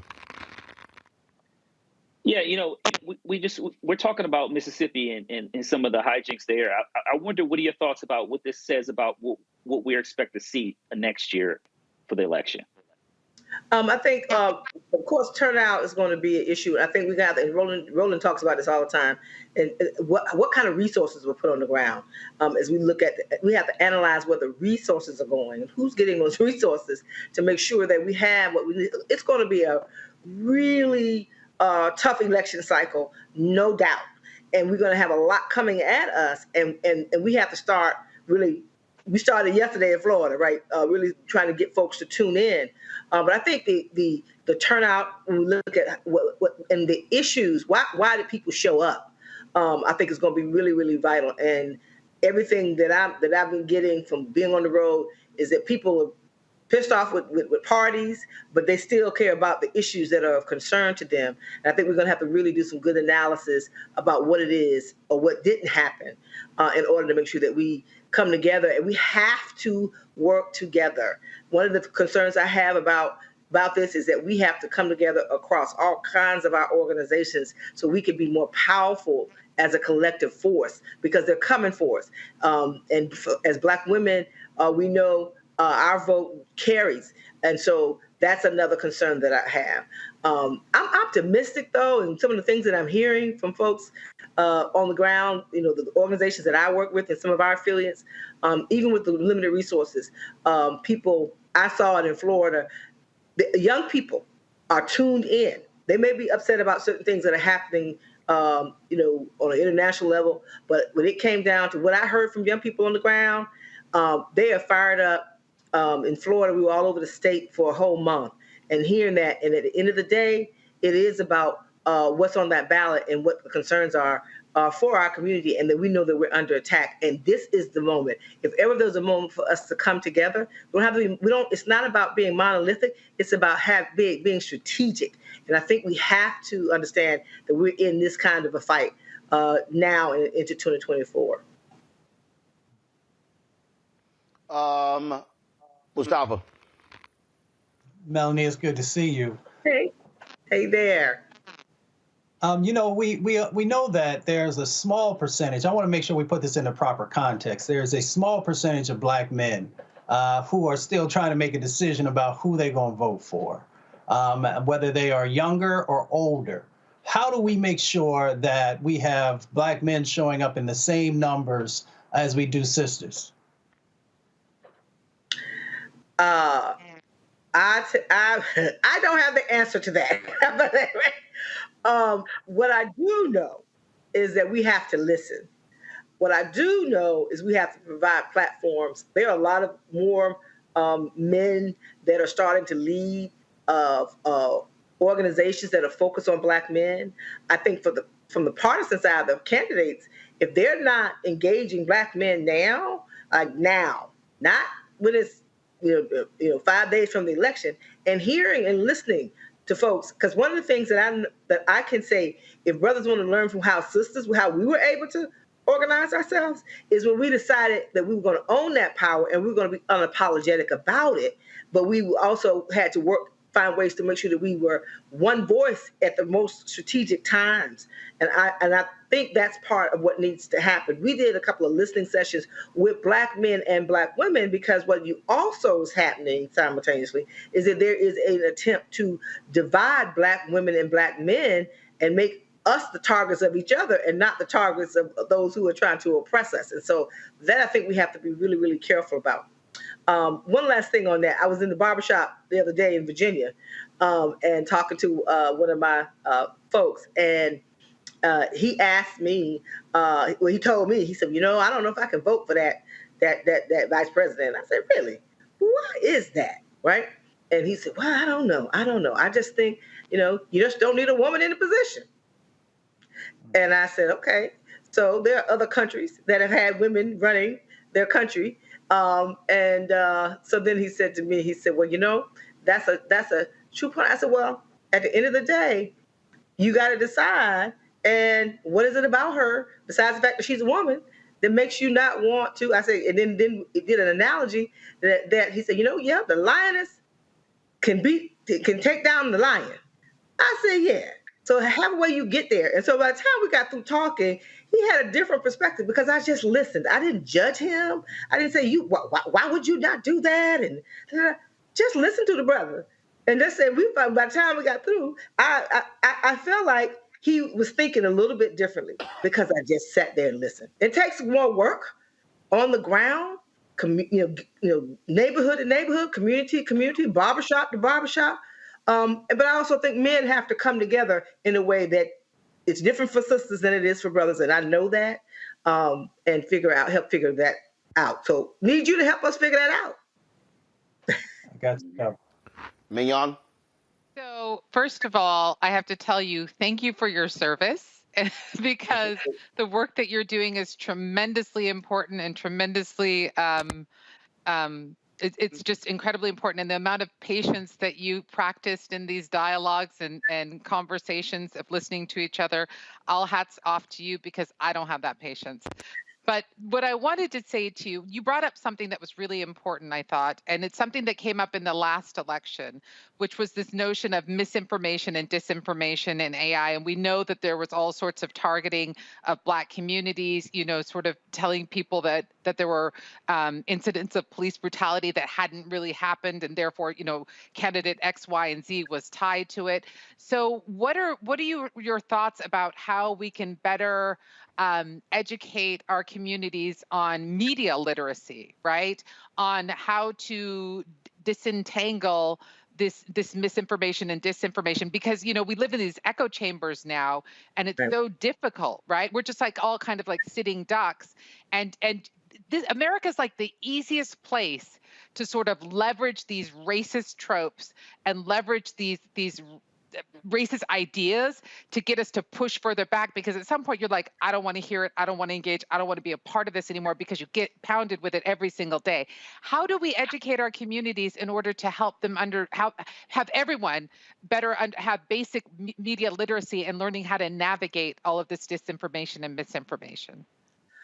One of those ways, I think, we have a lot of folks who are quote unquote influencers who have platforms, because more people get information information, especially younger people, get information from digital, right, online, from Roland Martin Unfiltered, from places not watching the television screen, and in many cases, not getting it at the churches and not getting it on radio is like we used to. So I think part of it is to utilize that system. We always have major efforts over the years, and we still need to do some of the traditional things like getting the DJs and all those kinds of things. But we got to get the influencers together. I think so. That's from a grassroots perspective. The other is systemic. Tomorrow, I'm actually participating in the U.S. Senate's AI Forum on elections and democracy, right? And part of it is holding these companies accountable who are making the money off of AI, right? And who are not concerned about making sure that they have some element of responsibility about what gets put out here through their platforms with misinformation. And it's all about the money.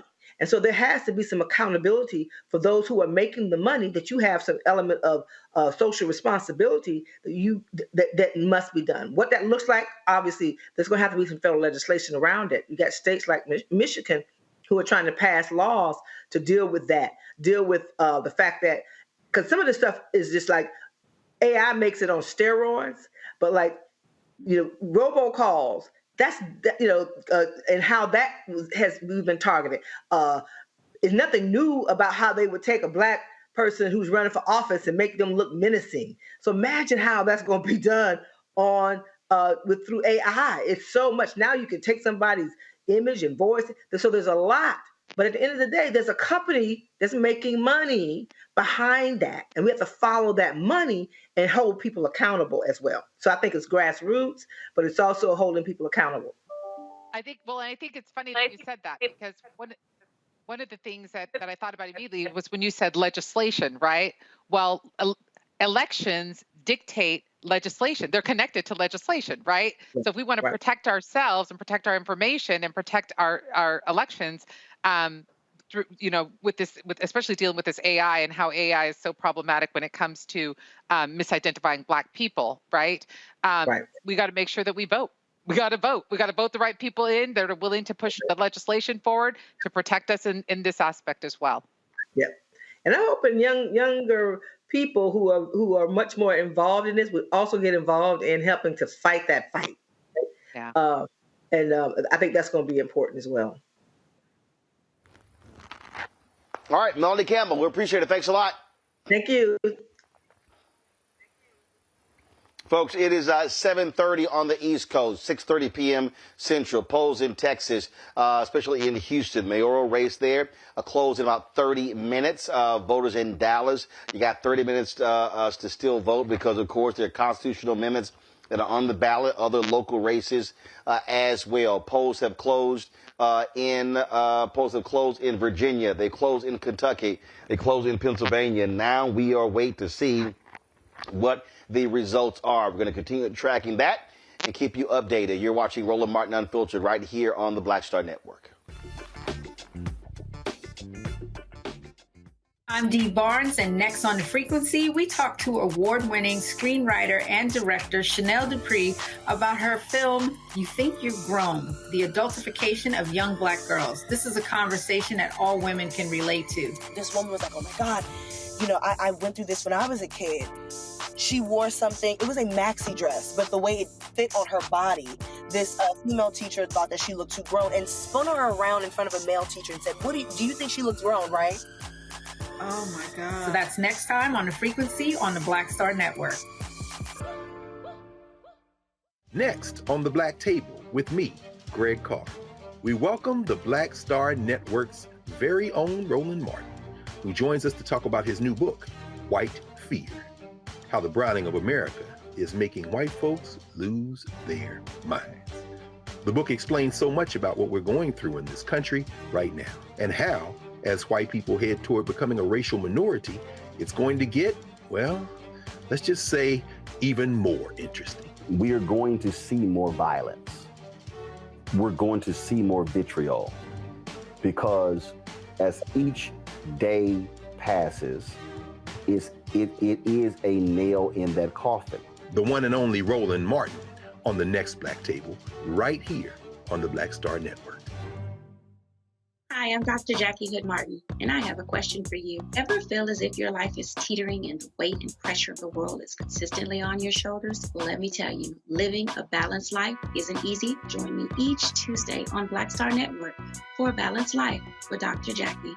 We'll laugh together, cry together, pull ourselves together, and cheer each other on. So join me for new shows each Tuesday on Black Star Network, A Balanced Life with Dr. Jackie.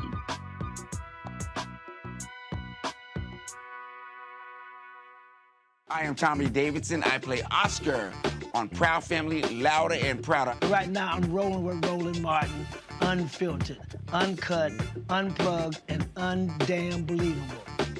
You hear me?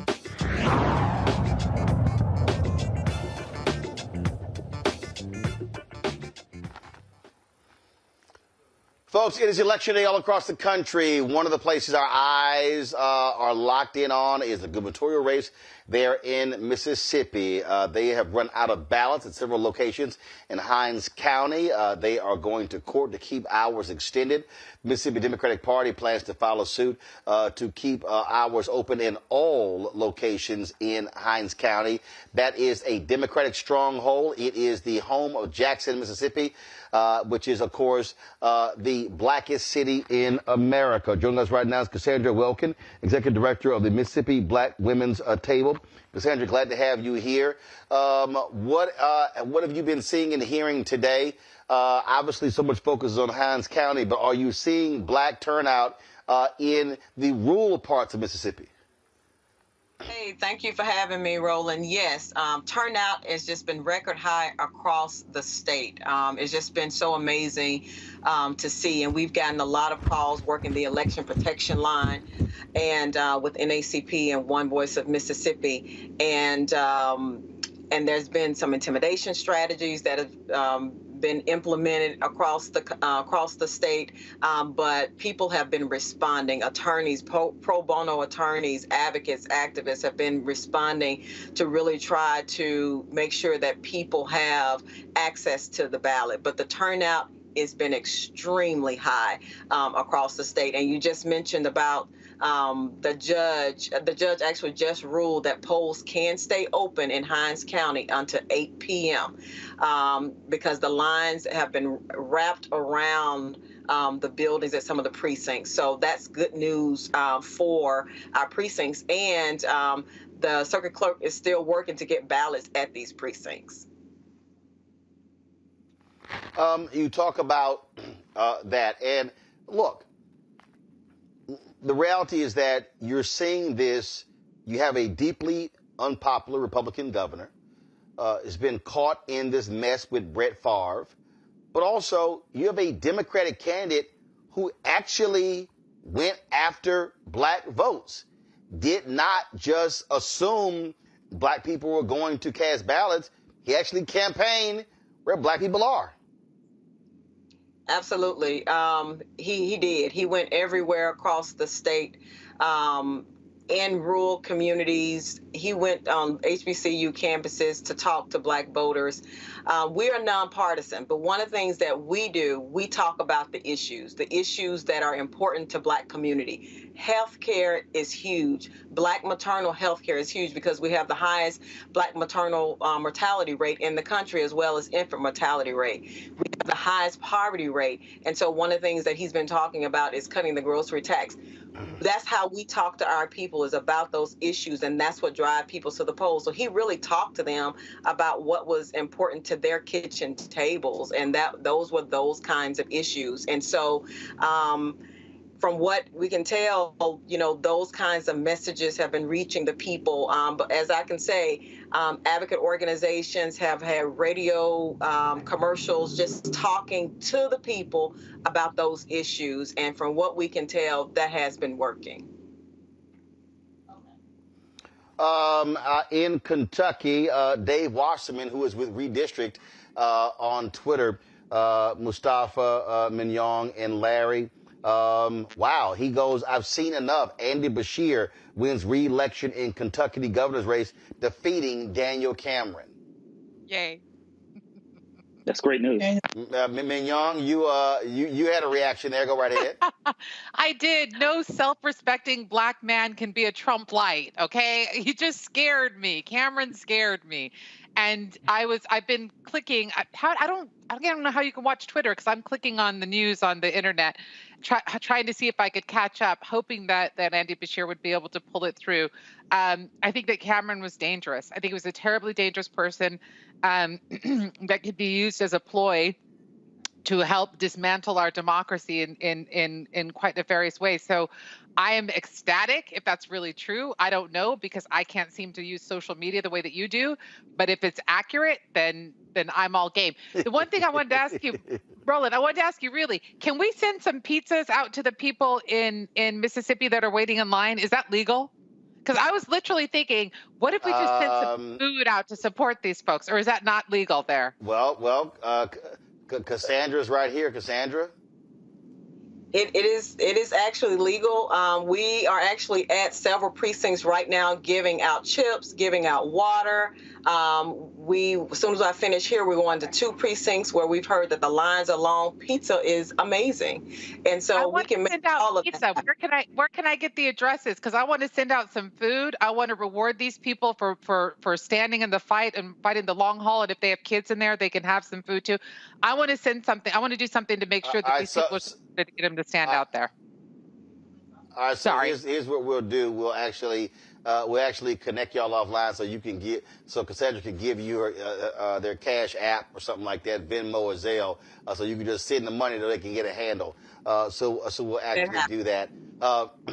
Cassandra, you were talking about again the issues, and the reality is this here.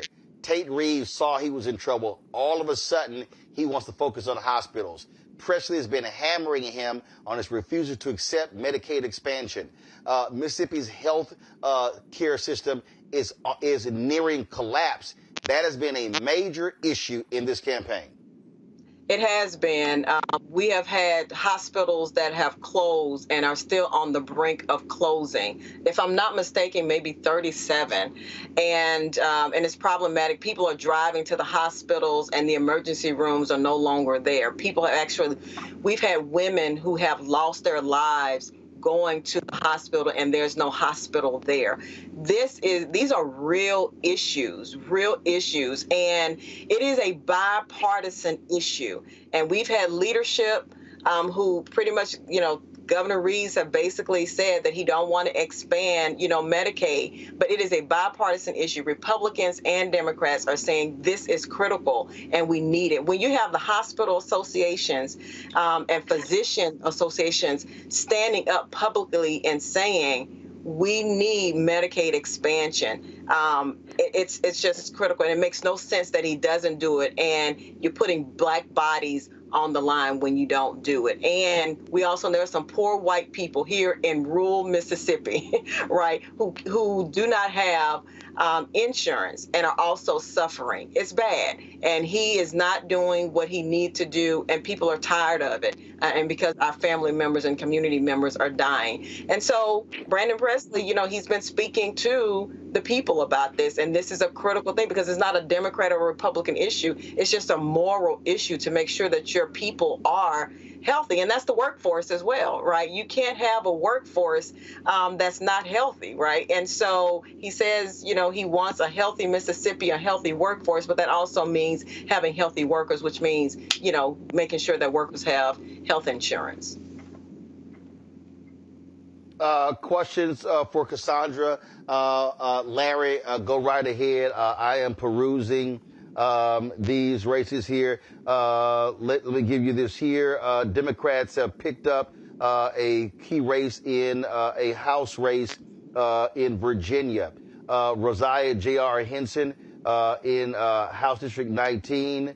So not only is a Democratic win, he becomes the first openly gay Black man elected to the Virginia legislature. And so we're watching there. If Democrats if they flip 3 seats, they will take control of Virginia House.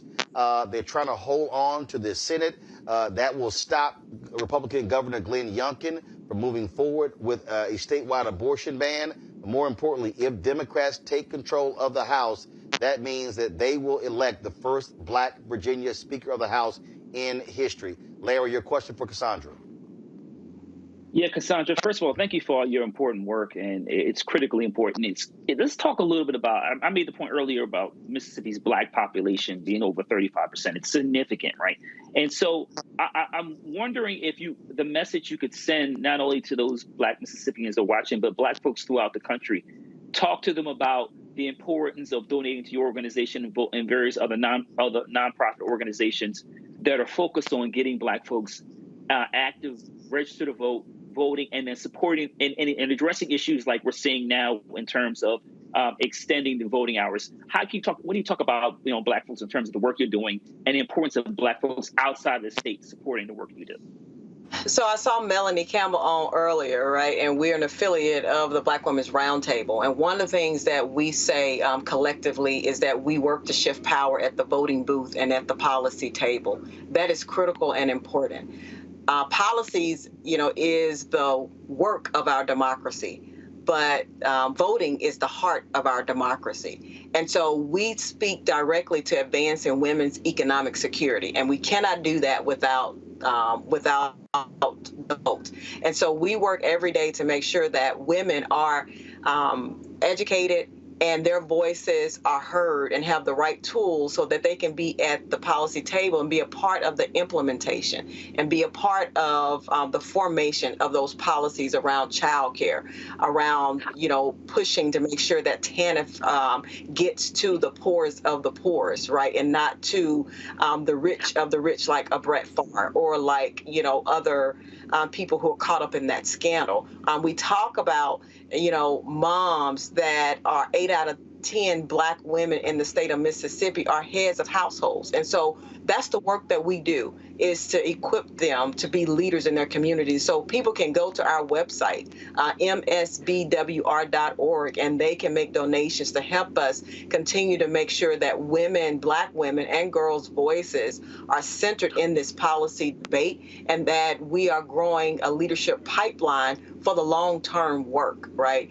When the water crises happened here in the city of Jackson, Black Women's Roundtable, the Mississippi Rapid Response Coalition, we were all there on the front lines making sure that our communities were taken care of. When the tornadoes happened, the same thing happened. We were there to make sure that our communities were taken care of. And so we speak right directly to these folks, to our people, to say, want you to vote, but this is why you vote, because your kitchen table matters. That grocery tax, which is the highest, like we have a grocery tax that is so high, why is that the case right now when we have a very poor communities across this state? That needs to be cut. And so this is the work we're doing. So people can go to our website, like us on Facebook, MSB, Mississippi Black Women's Roundtable, and put your investment there. That's what we're doing. We're working for our Black women, our Black girls, and our Black community. Real quick, Mustafa. Well, Cassandra, it's good to see you. Thank you for everything that you all continue to do. The work starts on Thursday. The reason I say the work starts on Thursday, because Wednesday, everybody needs a day of rest. And I know y'all not going to rest for very long, along with all the other folks. What do we start doing on Thursday? We have billions upon billions of dollars that are moving from the federal government down to the states, the counties, and local governments. How do we make sure that the wins that are accomplished today and tonight, that we translate that into real change on the ground? So we never stop organizing. It's just a 365-day thing that we do. We organize. And so what we're going to be doing and have started to put in plan, we're actually going to be having community conversations with people just about what did this election mean to you, and are these issues still the same issues? Let's give you the tools that you need to continue to organize your community, because we understand also that 2024 is coming up. Our local elections are happening along with, because Mississippi, we have elections every year. And so not only are local elections happening next year, but also we know the presidential election. So we're going to be back in community, talking to people about the issues, asking them what happened, what didn't happen at your poll, so we can make it better, right, at your precincts, so we can make it better and continue to grow leaders. And so this is 365 days throughout the year. And so we're going to continue to do what we always do, which is organize, talk to people, get on people's front porch and drink some sweet tea and eat some hot grits. That's the work that we are doing. Cassandra, we appreciate it. Thank you so very much. Keep up the work. Again, let me remind people, polls in Mississippi have been extended until 8 p.m. Folks, if you are in line, stay in line. Prepare for long lines in Hinds County. Please prepare for Cliff Albright just sent this tweet out. Mississippi orgs are scrambling to notify voters in Hinds about extended hours and to extend line warming for potentially long lines in some Hinds County precincts. If you know someone in Hinds or if you volunteered with Mississippi orgs, please help spread the word Black Voters Matter. Mignon, we're going to connect you with Cassandra so we can get her information and so we can get folks there. Some pizza in line. Again, I need everybody who's watching, tell your friends and family members. Send the word forth right now. Polls in Mississippi are staying open until 8 p.m. And Cassandra, y'all are Central, not Eastern, correct? 8. You're Central or Eastern? We are Central. Got it. You're Central. So, folks, until 8 p.m., that's another 1 hour and 11 minutes. And so, please push it out on all of y'all social media platforms. At the polls are in Hinds County have been extended until 8 p.m. Until 8 p.m., folks. So please let folks know that could be the difference. Understand, Tate Reeves won in 2019 by some 45,000 votes. And so, again, every vote is going to count in this year's election. Got to go to a break. We'll be right back on Roland Martin Unfiltered right here on the Black Star Network.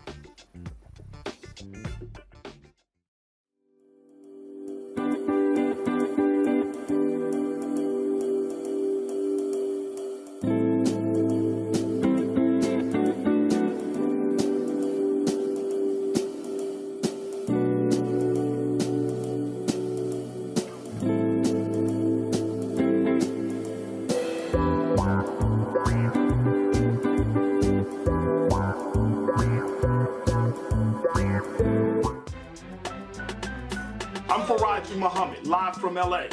And this is The Culture. The Culture is a two-way conversation. You and me. We talk about the stories, politics, the good, the bad, and the downright ugly. So join our community every day at 3 p.m. Eastern and let your voice be heard. Hey, we're all in this together. So let's talk about it and see what kind of trouble we can get into. It's The Culture. Weekdays at 3, only on the Black Star Network.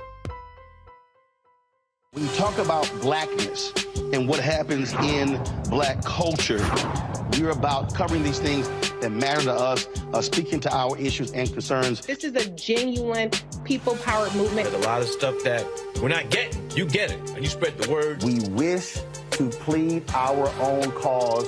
Too long have others spoken for us. We cannot tell our own story if we can't pay for it. This is about covering us. Invest in black-owned media. Your dollars matter. We don't have to keep asking them to cover our stuff. So please support us in what we do, folks. We want to hit 2,000 people, $50 this month, raise $100,000. We're behind 100,000, so we want to hit that. Y'all money makes this possible. Checks and money orders go to P.O. Box 57196, Washington, D.C. 20037-0196. The Cash App is $RM Unfiltered. PayPal is R Martin Unfiltered. Venmo is RM Unfiltered. Zelle is roland@rolandsmartin.com. Hi, I'm Dr. Jackie Hood Martin, and I have a question for you. Ever feel as if your life is teetering and the weight and pressure of the world is consistently on your shoulders? Well, let me tell you, living a balanced life isn't easy. Join me each Tuesday on Black Star Network for A Balanced Life with Dr. Jackie. We'll laugh together, cry together, pull ourselves together, and cheer each other on. So join me for new shows each Tuesday on Black Star Network, A Balanced Life with Dr. Jackie.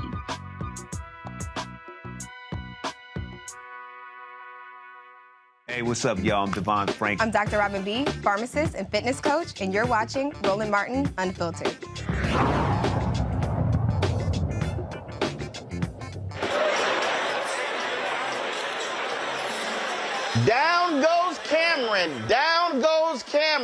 This is a live look at the campaign party for Kentucky Governor Democrat Andy Beshear. He has defeated Black Republican Daniel Cameron for the governor's race. Daniel Cameron didn't do a damn thing in the Breonna Taylor case. Folks there campaigned against him. He apparently is running behind even other Republicans who are running statewide. Joining us right now is Tamika Mallory, co-founder of Until Freedom. They spent a lot of time, energy, money, resources there on the ground in Kentucky. I know you tired. I know you want a nap, but I know you are overjoyed. Cameron loses. Yeah, absolutely. You know, first of all, Roland, I just want to say thank you to you. You've been with us for the entire 3+ years that we've been here in Kentucky. When no one else would cover, when things would get quiet, we could always depend on you to make sure that our stories and the work of what we were doing here in Kentucky was uplifted. And I'm on all your text threads, and I know that you make sure everybody else knows what we've been doing at Until Freedom. 3.5 years ago, we came to Kentucky and we promised Breonna Taylor's family that we would be here until the end.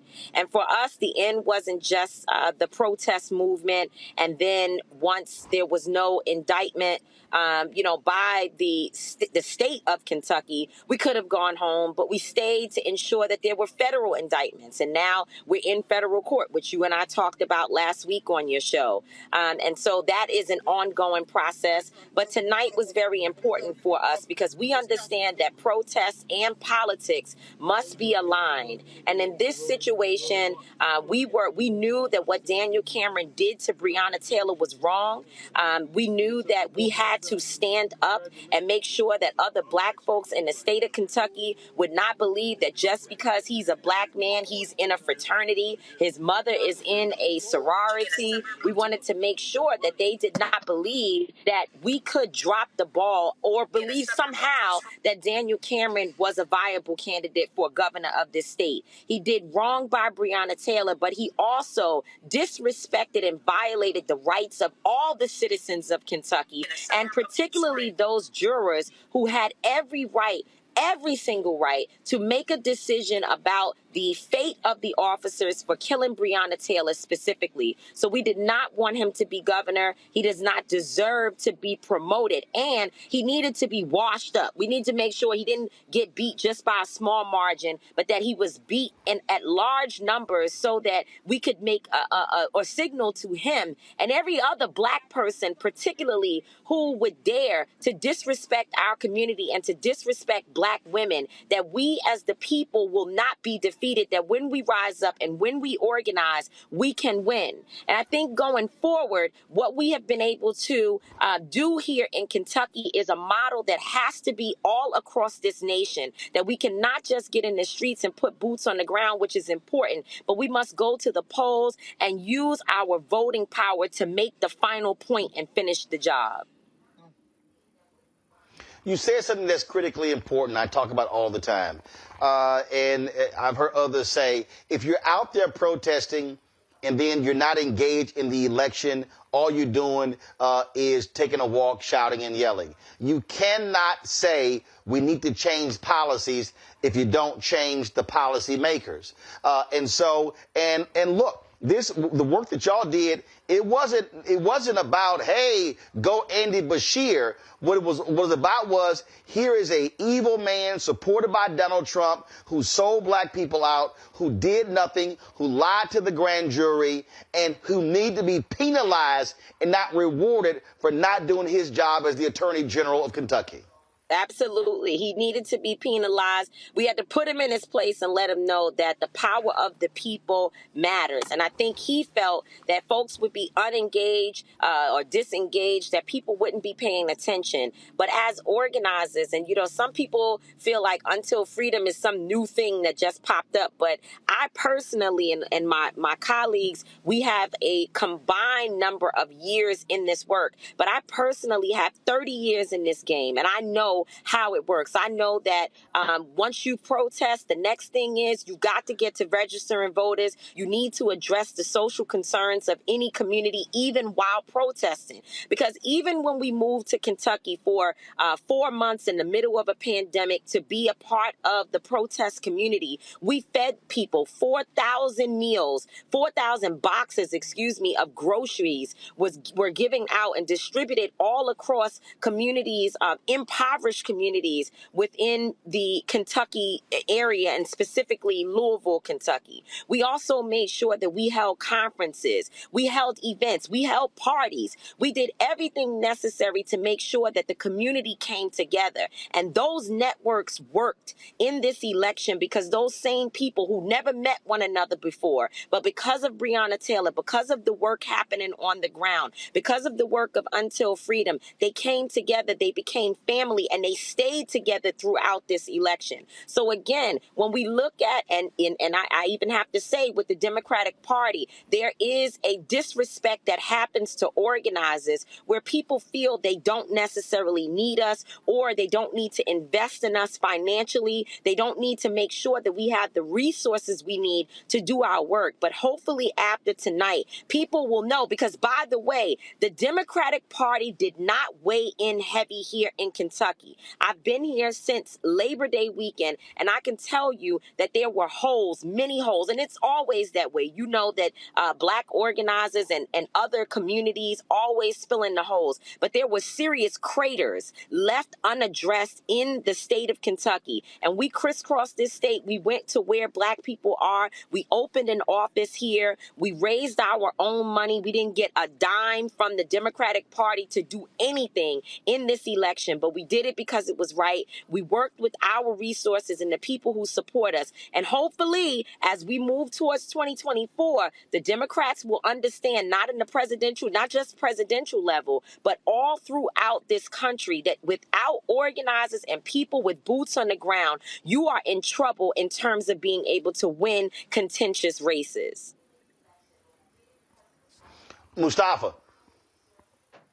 Well, Tamika, it's good to see you. I know all the energy that's went into making this moment become a reality. What's the next step as we move forward toward 2024? I'm so glad you asked. I can tell you that.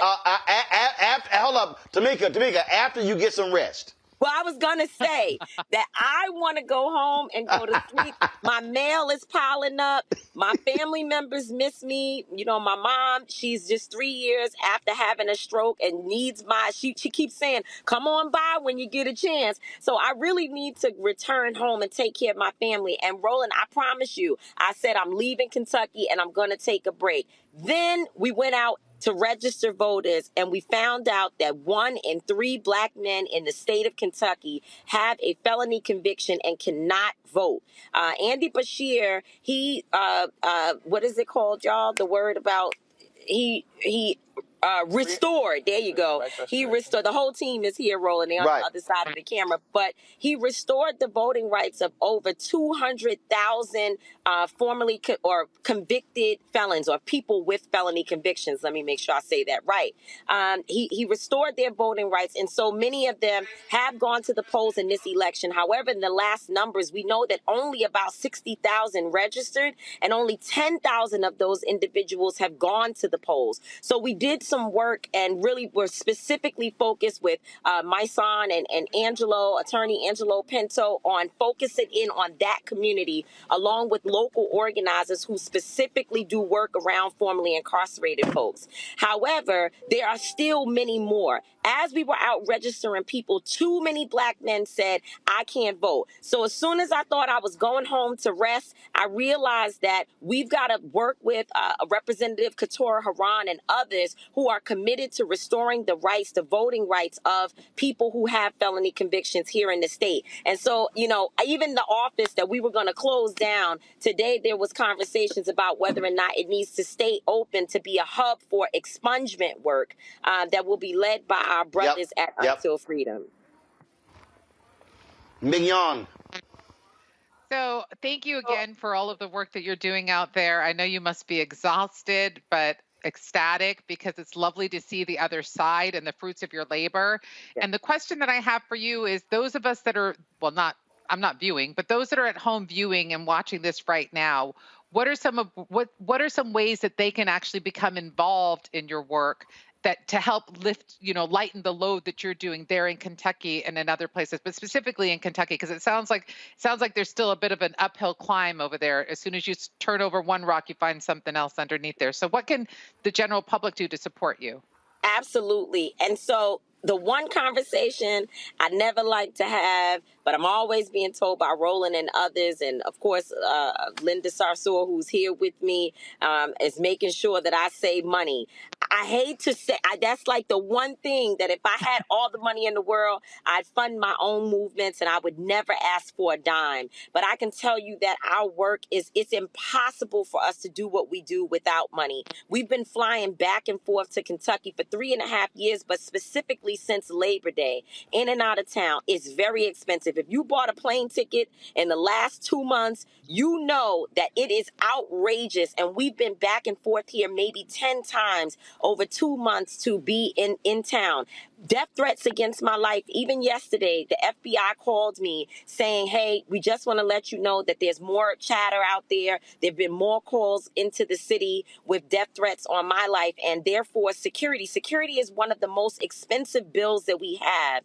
Just trying to stay safe. How we live, how we sleep, how we eat, it costs money. But now we put out a lot of money. I already told you that we did not receive any special or big donation from any particular Democrat that's, the high level fundraisers and donors. I hear people saying that all the time. I'm like, damn, that sounds so good, but that's not our situation. We raise money from everyday people. We put a lot of money into Kentucky over these last few months, over the last several years, but certainly in this particular time, this GOTV time. Now we need to replenish so that when January starts, we can get back here, and for the next year, we can continue to work. So over the next 30 days, we're going to be working to raise $250,000 to at least replenish some of the resources that we spent here and make sure that when we start in January, we're not in the deficit, but instead we have some resources to do our work.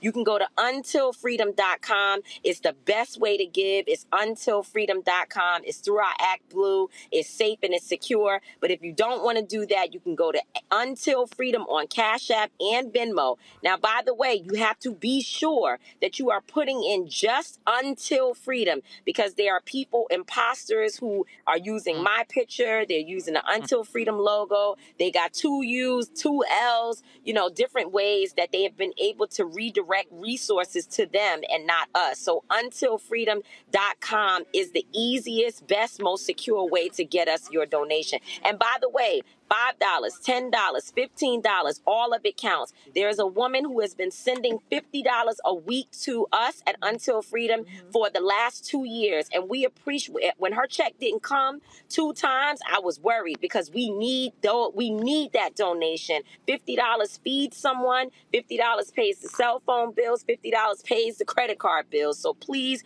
whatever you have, please help us to continue to do what we do. The results are there. It's working. We're doing our job. We haven't stopped. We've got a federal indictment that happened because the people stayed on the job. We did not allow the feds to forget about Breonna Taylor. And now you also have us winning an election. We're letting you know that we're sophisticated in our organizing. We are not just, and I'm not knocking anybody that's a protester, because there were protesters out there with us, and without them, we could never have been able to get to this point. But we as organizers are very sophisticated in our understanding of how all of these things connect. But we cannot go and ask a corporation to fund us while we do this work. We've got to be free Black people who are able, free Black and brown people and other people who are able to get out there and speak truth to power and not have to answer to anybody for the work that we're trying to get done. That's right. That's right. Larry, real quick, Larry. Yeah, real quick. Can you talk about the importance of this, of investing now, and seeing the flowers grow 2, 4, 6, 8, 10 years from now?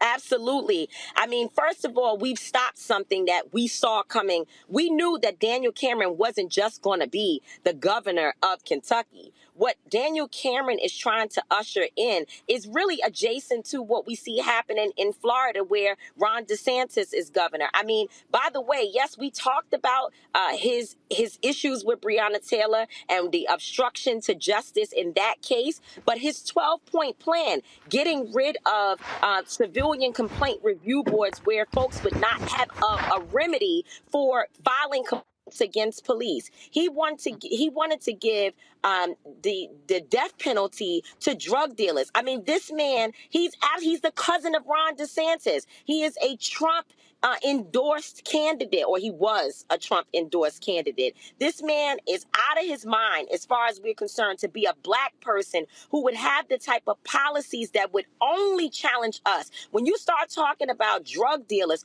okay, fine. If you're one of these people, because I had black folks saying, well, I kind of understand with drug dealers, we don't want them in our community. But then what are you going to do about pharmaceutical companies that are selling more drugs than any Pookie or Ray Ray on a street corner? You don't have a plan to deal with those individuals at all. All you want to do is criminalize our people. And so when you talk about 6 to 10 years from now, if he would have become governor of Kentucky, I could see him running for president as a black man with the values that he has and potentially winning. So we had to stop him in his tracks. So now he doesn't have a job as attorney general, and he will have to go circle back and figure out how he tries to come back around to running for a larger office in this state and, of course, in the country.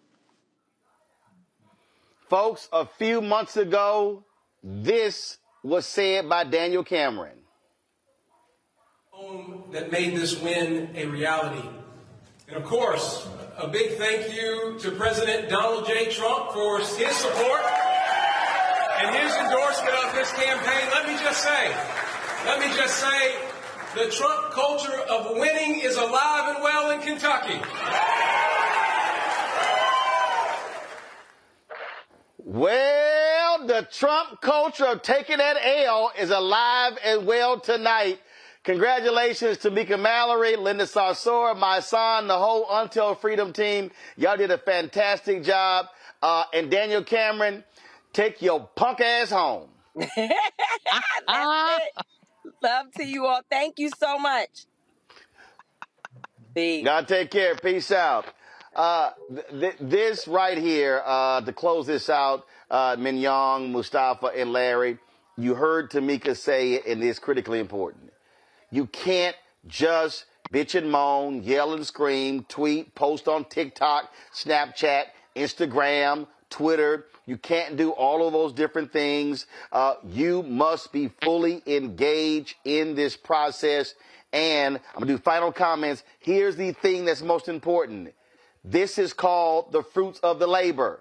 They put the work in, and you see the results. They stopped him, and now, guess what? They can go to Andy Beshear and say, you're a Democrat. We made it possible for you to win. You should be restoring the voting rights to more formerly incarcerated people. Final comments. Larry, go. Yeah, so, so far it's been a historic night. Let's hopefully see what happens in Virginia and some of the other jurisdictions. But it's really important, once again, have these grassroots organizations fund them, let them do the work, and get out of their way. Mignon. Power of our people. That's the moral to the story tonight that we saw. These are ordinary people that are extraordinary citizens and extraordinary beings that are really invested in the well-being and the liberation of Black folks.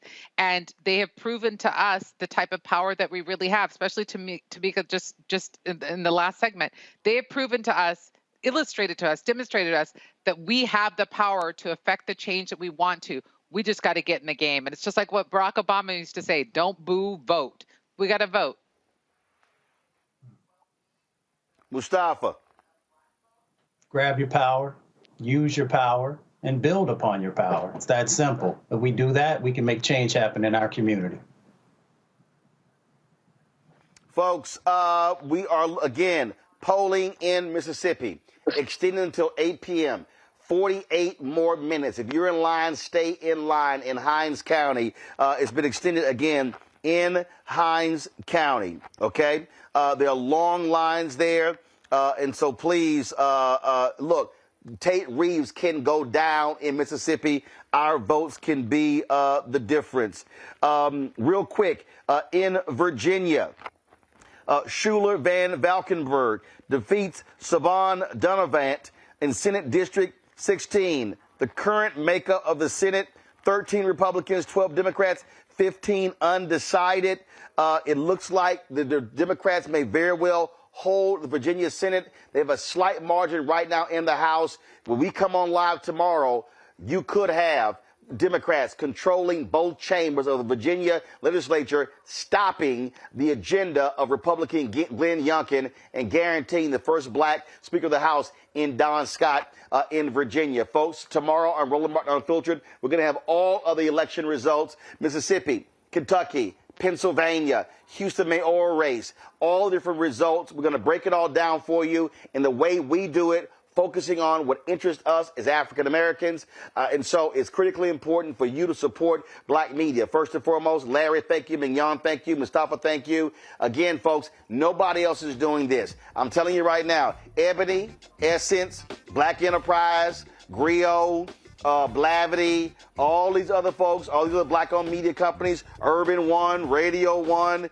black-targeted folks like Complex, BET, none of them are doing the work that we are doing. You're not getting anywhere else, anytime, including all these loudmouth, so-called weak punk-ass new black media folk. All they do is run their mouth. They're not breaking down election results as it relates to us. And so when you support the Black Star Network, this is the work that you are supporting. You saw in the last 2 hours, folks, multiple people from Mississippi, Black Voters Matter, Women's Roundtable, Melody Campbell, Don Scott. We had, of course, Candace out of Houston. Nobody does the work that we do every single night, Monday through Friday. Plus, we don't just do Monday through Friday. We're live 7 days a week with our 24-hour streaming channel. You can see us on Amazon News. Go to Amazon Fire, check us out there. You can see Alexa play news from the Black Star Network. You can see us on Plex TV. You can see us on Amazon Freevee. And also, when you go to the live TV grid of Amazon Prime Video, you can see us right there with MSNBC, NBC, CBS, and the rest of them as well.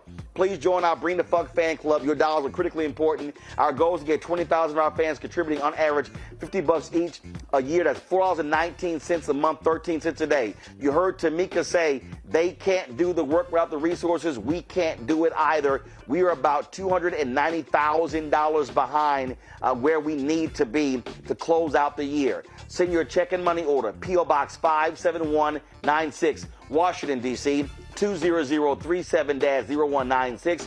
Cash App, $RM Unfiltered. PayPal, R Martin Unfiltered. Venmo is RM Unfiltered. Zelle, Roland@RolandSMartin.com. Roland@RolandMartinUnfiltered.com.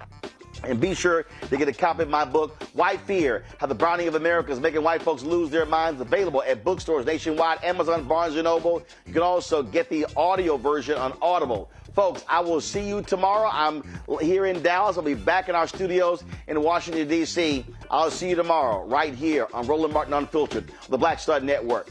Holla! Folks, Black Star Network is here. Oh, no punches! I'm real revolutionary right now. Support this man, Black Media. He makes sure that our stories are told.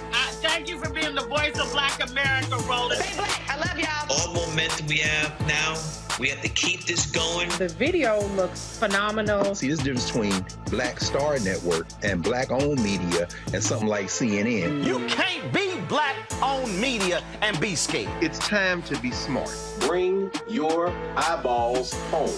You dig?